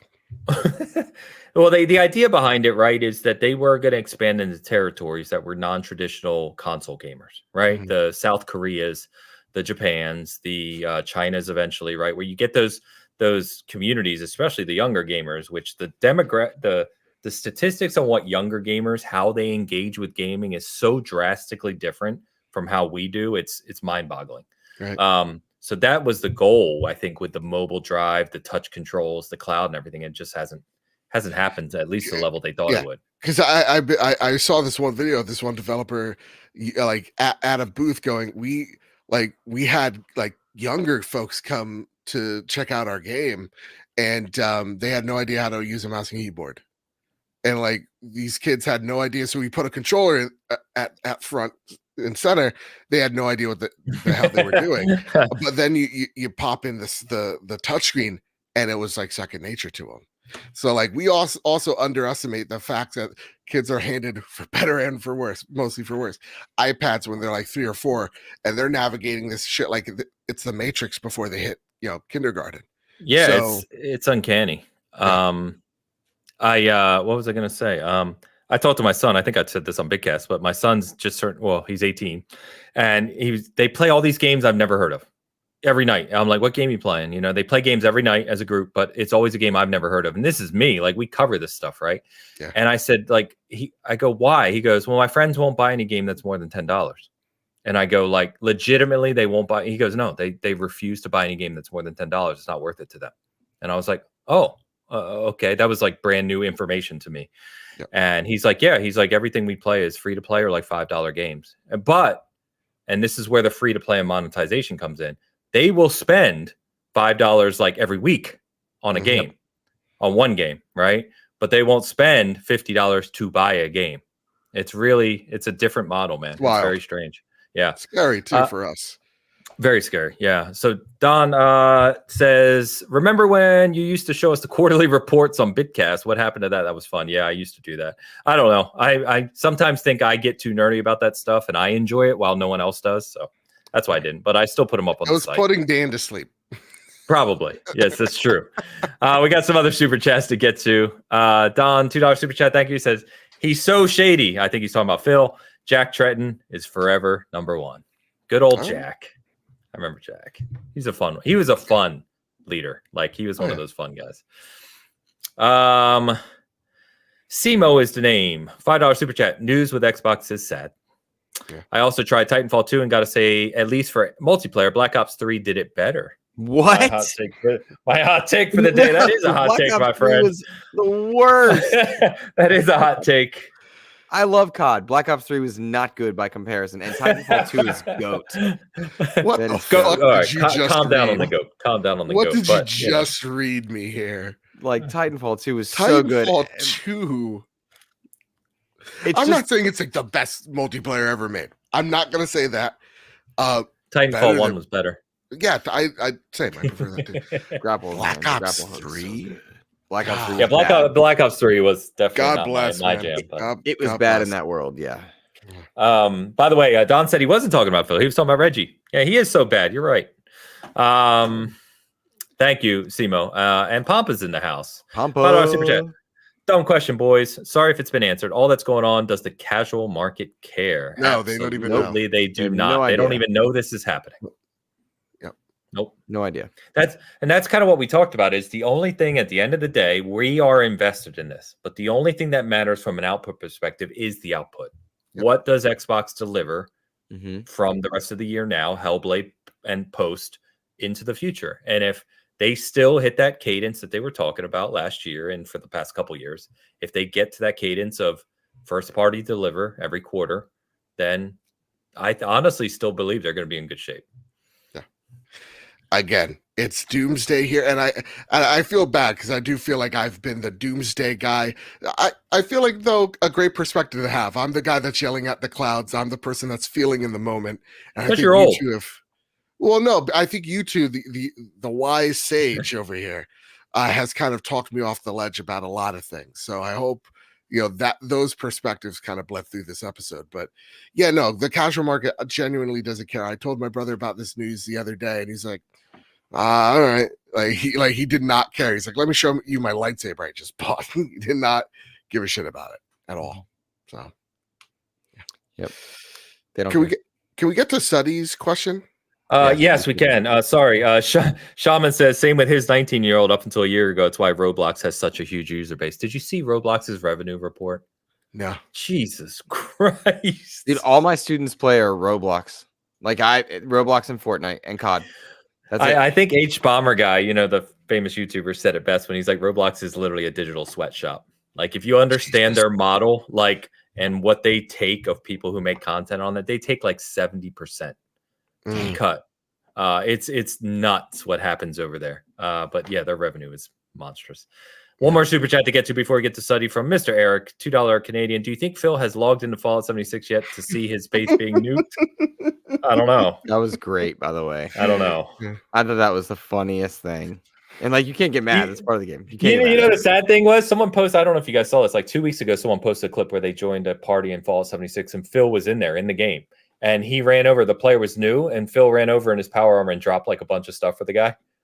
You know, like nice. wave to him and everything, you know? And like the nicest thing in the game you can do, basically. And now this week we see a picture of someone nuking Phil's camp. Well, that's a shame. Gamers are fickle, man. They are fickle. Whew. I actually I said in my article, I said gamers are a fickle bunch. I said gaining their trust is tough and losing it is devastating. And I think Major Nelson on Threads had to say it better than I did. He said you gain trust in drops and you lose it in buckets. Yep, that's a great quote. And that's a great quote, and he's 100% right. Yeah.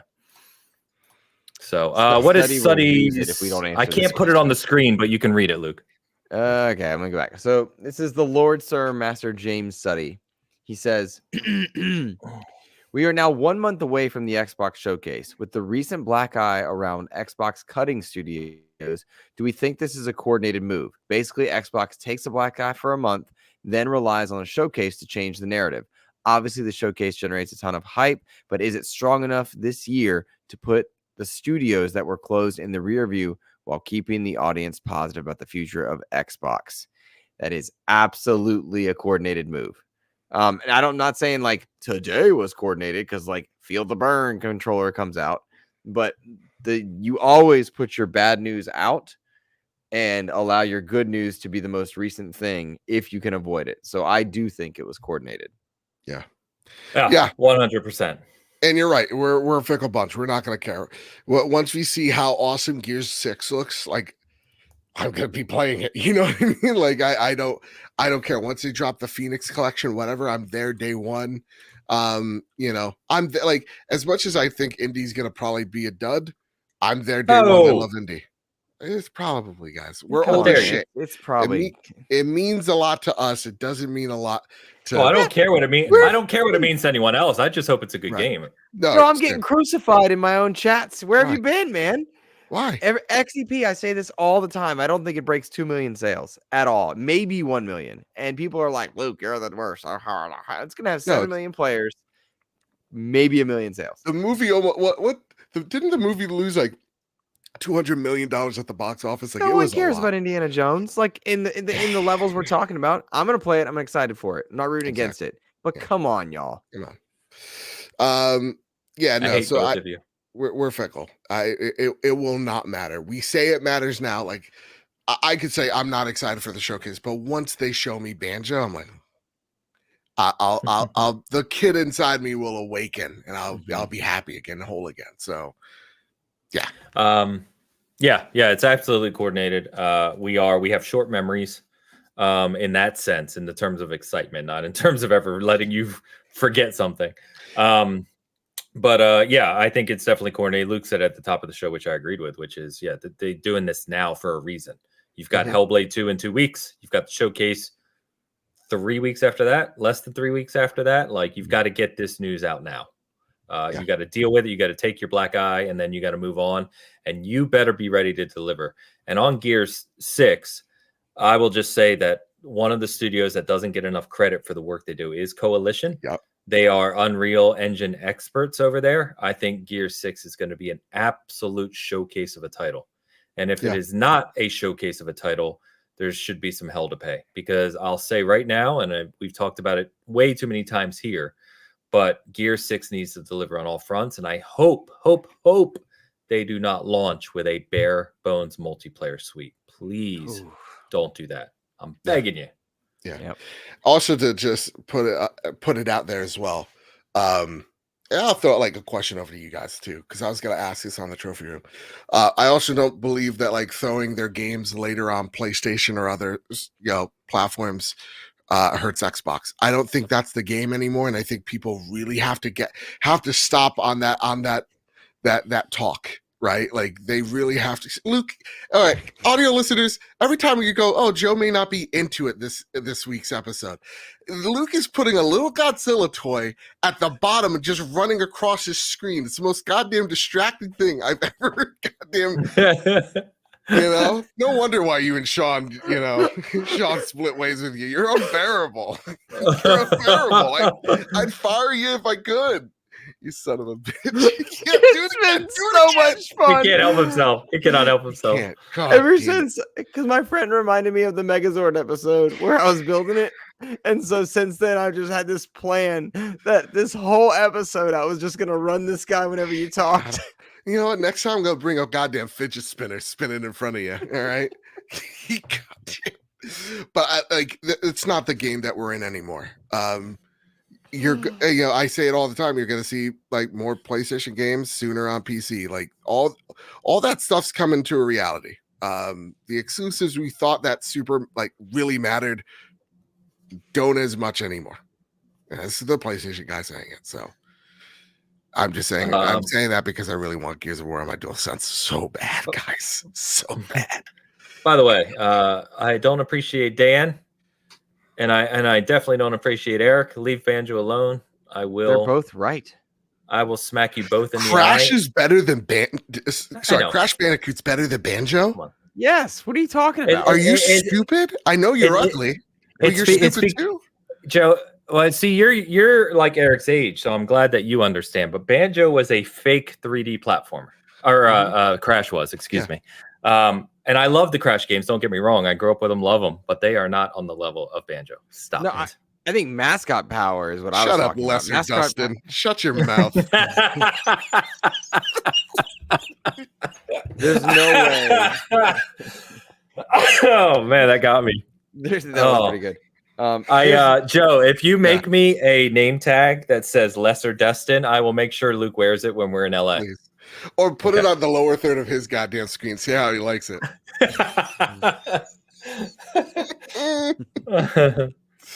Oh man. Yeah. It's good what stuff. What an episode this has been. You know? Yeah, it's been a fun one, guys. And chat, you've been awesome tonight too. Yeah, it's good to see everybody. Thanks for hanging out with us. Yeah. By the way, multiple people in the chat, including I think Eric and Don, said the only Indiana Jones they've seen is Crystal Skull. What are you doing? I'm telling you, no one cares about Indiana Jones. In my own chat, my own people are like, Luke, you're nuts. No, there's no way people care about Indiana Jones. You watched the worst one? Yeah. Because they're the most recent one. The good ones are all from the 80s, guys. Like, you can't get I'm aware. Dial of Destiny was better than Crystal Skull. Way better. By a good margin. Everything's better than Crystal Skull. Yeah, Dial of Destiny I loved. I'm not gonna lie to you. He's 80 years old. He can't do the flips and shit. I get it, but like the end portion was wild, and I loved it so much. Eric, you said finish your quote. You've posted like 10 comments. I don't know what you're talking about. Which one, man? Jesus. The whole chat is him. Yeah. It's true. Flooding it in there. Jesus Christmas. I don't know which one. I love that I agree with Dan. Like I do. Yeah. All right. Can I end my quote, like my quote of the night, and then we could all say our final thoughts on this whole situation? Sure. Yeah, and go watch Raiders of the Lost Ark for fuck's sake. Yeah, exactly. Go watch Raiders of the Lost Ark. Last Crusade's better. And Last Crusade, they're both great. They're both great. Yeah, yeah. Anyway, Xbox is in a very weird place. You are right to be in your feelings at this moment. This play is time. The whole industry is changing, and it's getting real weird out there. And I remember us talking about where the future of games were going to be a few episodes back, so like a year ago. And Ains, what you've kind of said has come to fruition, where these older publishers or studios that we've seen are being gobbled up, and you do have their IP taking now into doing it too. I'm sorry. You are I had to do it. You are seeing them being absorbed into these bigger companies, and you are seeing these new companies like Larian or up and coming studios like Larian come into the quadruple I space or triple I space, whatever. Your Remedies, your CD projects, and they are the things that are going to be pushing the industry forward in terms of what we see gameplay wise. The days of PlayStation and Xbox being the things that push gaming forward is not it anymore. They're simply the platforms in which the games that will push the industry forward will be on. So I think Larian is a great example of those companies that do it right. CD as well. Even steps. Yeah, that comes with bleeding as well. The hurt that we're seeing, that transitions are messy. Yeah, and thank you for, recognizing that. I joke all the time. Look, I talk a lot of stuff we all do about, trying to predict what's going to happen. And sometimes you get it right. This is corporate world. So, I mean, you could kind of see the writing on the wall. It's like what you said. It's like, again, like I think three months ago, where you said something along the lines of what we're beginning to see is the corporatization of video games. Yep. And yeah, I mean, it's right there in front of you. You can't really miss it. It's not just at Microsoft. It's PlayStation. It's Nintendo. I joked with the guys the other day. I said my favorite hobby is going corporate, and all my favorite cars are going electric. Like I'm fucking moving to my lake house and retiring, boys. I'm done with this because you're ruining everything I love. Eric, by the way, said I only saw Crystal Skull. This is for you, Luke. But Indiana Jones is my most anticipated game because Machine Games makes great games, and the IP doesn't matter. Yeah. Inadvertently, he's helped my point. How many people know that Machine Games is the one making it? Like, it's just give me a game where I'm punching Nazis in the fucking face, dude. Yeah, the casual world doesn't even know who Machine Games is. Yeah, and I gotta tell you, kids don't care about Nazis. Like that's not a big deal. That's not a thing to them, which sucks. But like we had this whole thing on XEP about it. Like the whole nerd chat was with us, guys. That's not a thing. No, I'm just the quote. Like if we just take that like 5 seconds, that's good. Kids don't care about Nazis, guys. Like remember Charlottesville was such a big deal for the olds like 5 years ago. Yeah. They have no idea what like what's a neo-Nazi. They don't know. Well, they don't care. Yeah. They don't care. They didn't. I think that's now we're not alive in 9/11. Just to give you perspective. No, I get exactly what you're saying. It's a failing of our education system, quite frankly, because it's why we are seeing these subsections of crazy alt-right weirdos because they don't understand. Don't make it political. How dare you make it political? You made this political. I was having fun until then. Grums pops out of the ceiling. Guys, exactly. I gotta start taking my shirt off so we can be sexy and uncensored here. We're gonna have a 4-second short this week on SG where it's just Luke saying, "Kids don't care about Nazis, guys." Oh God, please don't. Explain to my boss. Hey, listen, I say a lot of dumb stuff. This one wasn't one of them. Yeah, it's a weird place. But anyway, I guess to close out the point on this one, I don't think it's the end of the world. I think it does mean changes are coming. I think the changes were already coming, whether they were visible or not. I don't think this is the end. I think that PlayStation, Xbox, and Microsoft, and Embracer, all these big publishers, Electronic Arts, Take-Two, are all in the same place. You like that? You like me? Now the short's going to include both clips of Luke and Joe. And I think that care about Nazis and then him doing that. I don't even know. I'm so off thought now.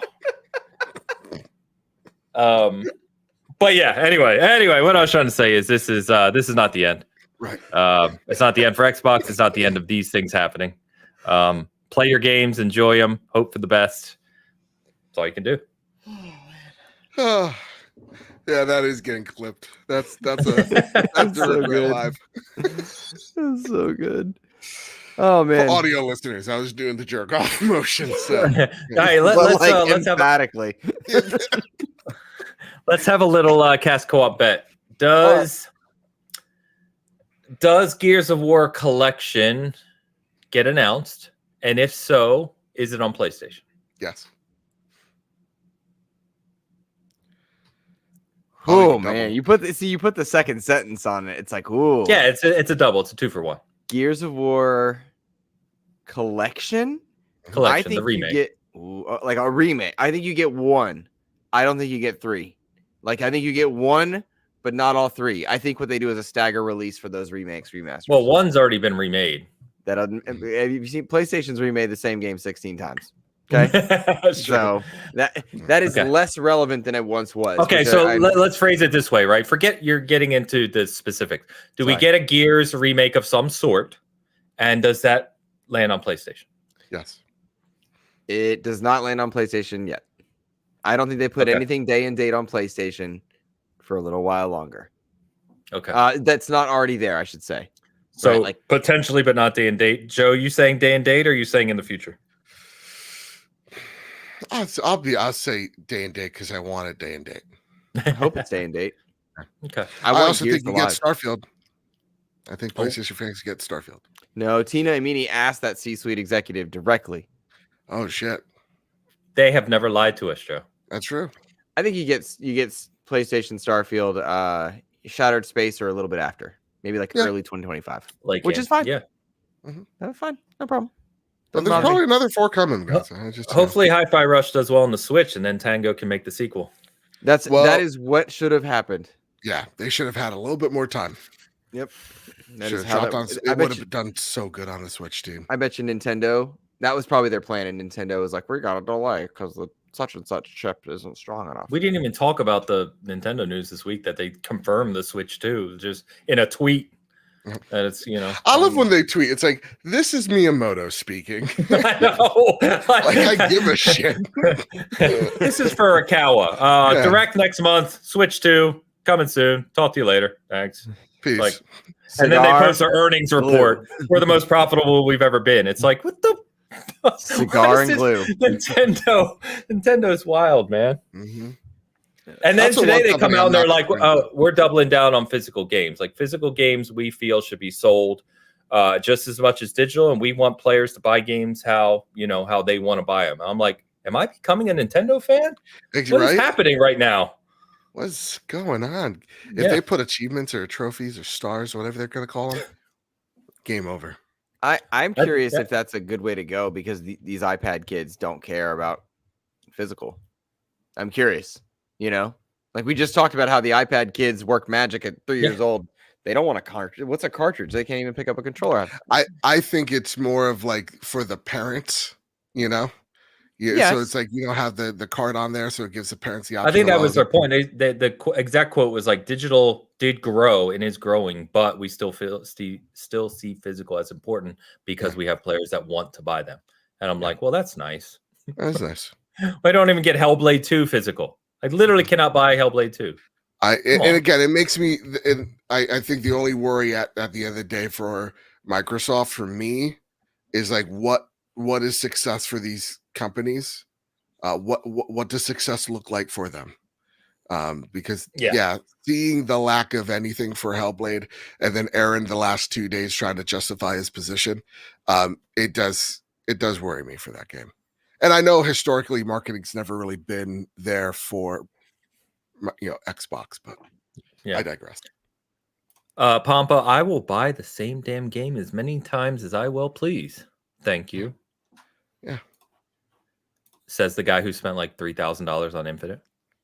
There you go. Investments, Pampa, patreon.com, Jesus. All right. Luke, you want to start us out? I will indeed. Thank you, everybody, for showing up. We had a wonderful amount of concurrence hanging out with us, hanging out in chat, talking shop with us. We are so appreciative of you guys for supporting the show, particularly because we know our schedule isn't the best, right? We do this when we can with buddies, as friends, relaxing into it. And so it's nice to see you guys showing up and showing out when you can. So thank you for sure. You can find me over at youtube.com/Xbox Expansion Pass and support XCP in any way, shape, or form. I hope you will. We're trying stuff over there. I've got a couple cool interviews on the way. And Ains and I have been talking. We got some really great coverage for you guys this summer. And we're really looking forward to sharing that. We're going to do some joint stuff, some XCP stuff, some season gaming stuff. So really just supporting us in our different locations is really appreciated. And so we appreciate you guys. Thank you. Thanks. Yeah. Pretty much what Luke said. So a lot of plans coming together. I said we kind of slowed down a bit on the SG side due to some personal stuff I had going on in March. We're kind of ramping back up. A lot of game reviews. I said at the beginning of the year, we're going to focus more on full reviews, more video stuff. So appreciate those of you checking that out. We'll have actually a bunch coming up here over the weekend and into next week as well, including the big one, which will be Hellblade 2 whenever, I can't really talk about that right now, but that's coming. And yes, to Luke's point, a lot of plans coming together, a big group of people coordinating for stuff in LA here in 3 weeks, or in a month or so. A lot of things that are going to be really cool to see and share. So just stay tuned. Lastly, I would just say, if you like our stuff, YouTube's been weird lately. Just things have been weird in the algorithm space in general. So please, it helps more than you think to leave a comment, leave a like, and help us out. I know every channel says that, but it's like right more now, than ever. It's a strange time. Our analytics are really off. So if you could help us out, that's always great. Same. Even in the podcast space, Apple changed, like everything's changed and everything's just like real bad. So please make sure rate the show 5 stars, rate the Xbox expansion pass 5 stars, rate the trophy room 5 stars. It really does help us out because it seems like more than ever that is super important for podcasts, especially on Apple Podcasts and Spotify, where like the trophy room and XEP thrive. It's more important than ever. That said, I usually plug the trophy room. This week was really great. I think y'all should check a listen to it because we do talk about this, but we also talk about the changes within Sony and how this industry is currently. It's much more of a broader approach than just focusing on the Xbox perspective.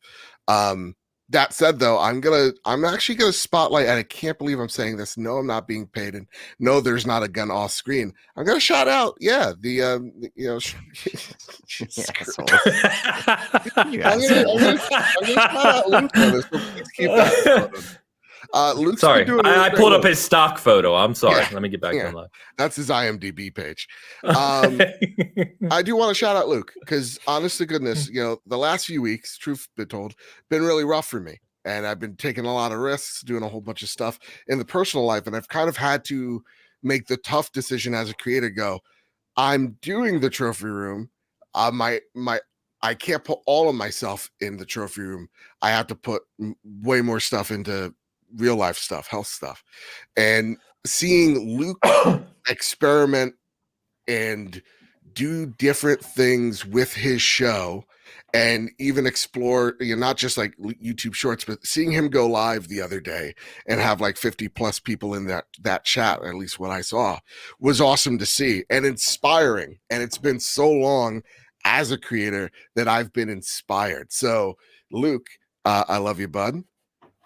Oh God, that was real tough to say. And I respect you as a person. Go check out XCP. It's literally the best Xbox show. And I'm going to say this. It is, if all my anger towards Xbox, it's really been directed towards the fact that, like, where's Luke's media pass for FanFest? He is literally the best person doing Xbox coverage out there. I'm not even exaggerating. He literally is the most, I agree with you. The FanFest stuff's not Luke's fault. We've learned some things this week. Fair. Thank you for saying that, though, man. That means a lot. That's it. Harley asks a very good question. Joe, can we see Abby? Maybe next episode because she's sleeping right now. Yeah, it's really late for her. Next episode, let's get Paul and Abby on together. I'll try. Oh, they can have a little date. Yeah. She will not stand still for the life of her, though. I don't think Paul will either, but we can make it happen. It's gonna be cute. Yeah. Wrap us out of here, Joe. Oh shit, that's what I do. Okay. Keep ooh, my elbow locked. Keep casting that co-op.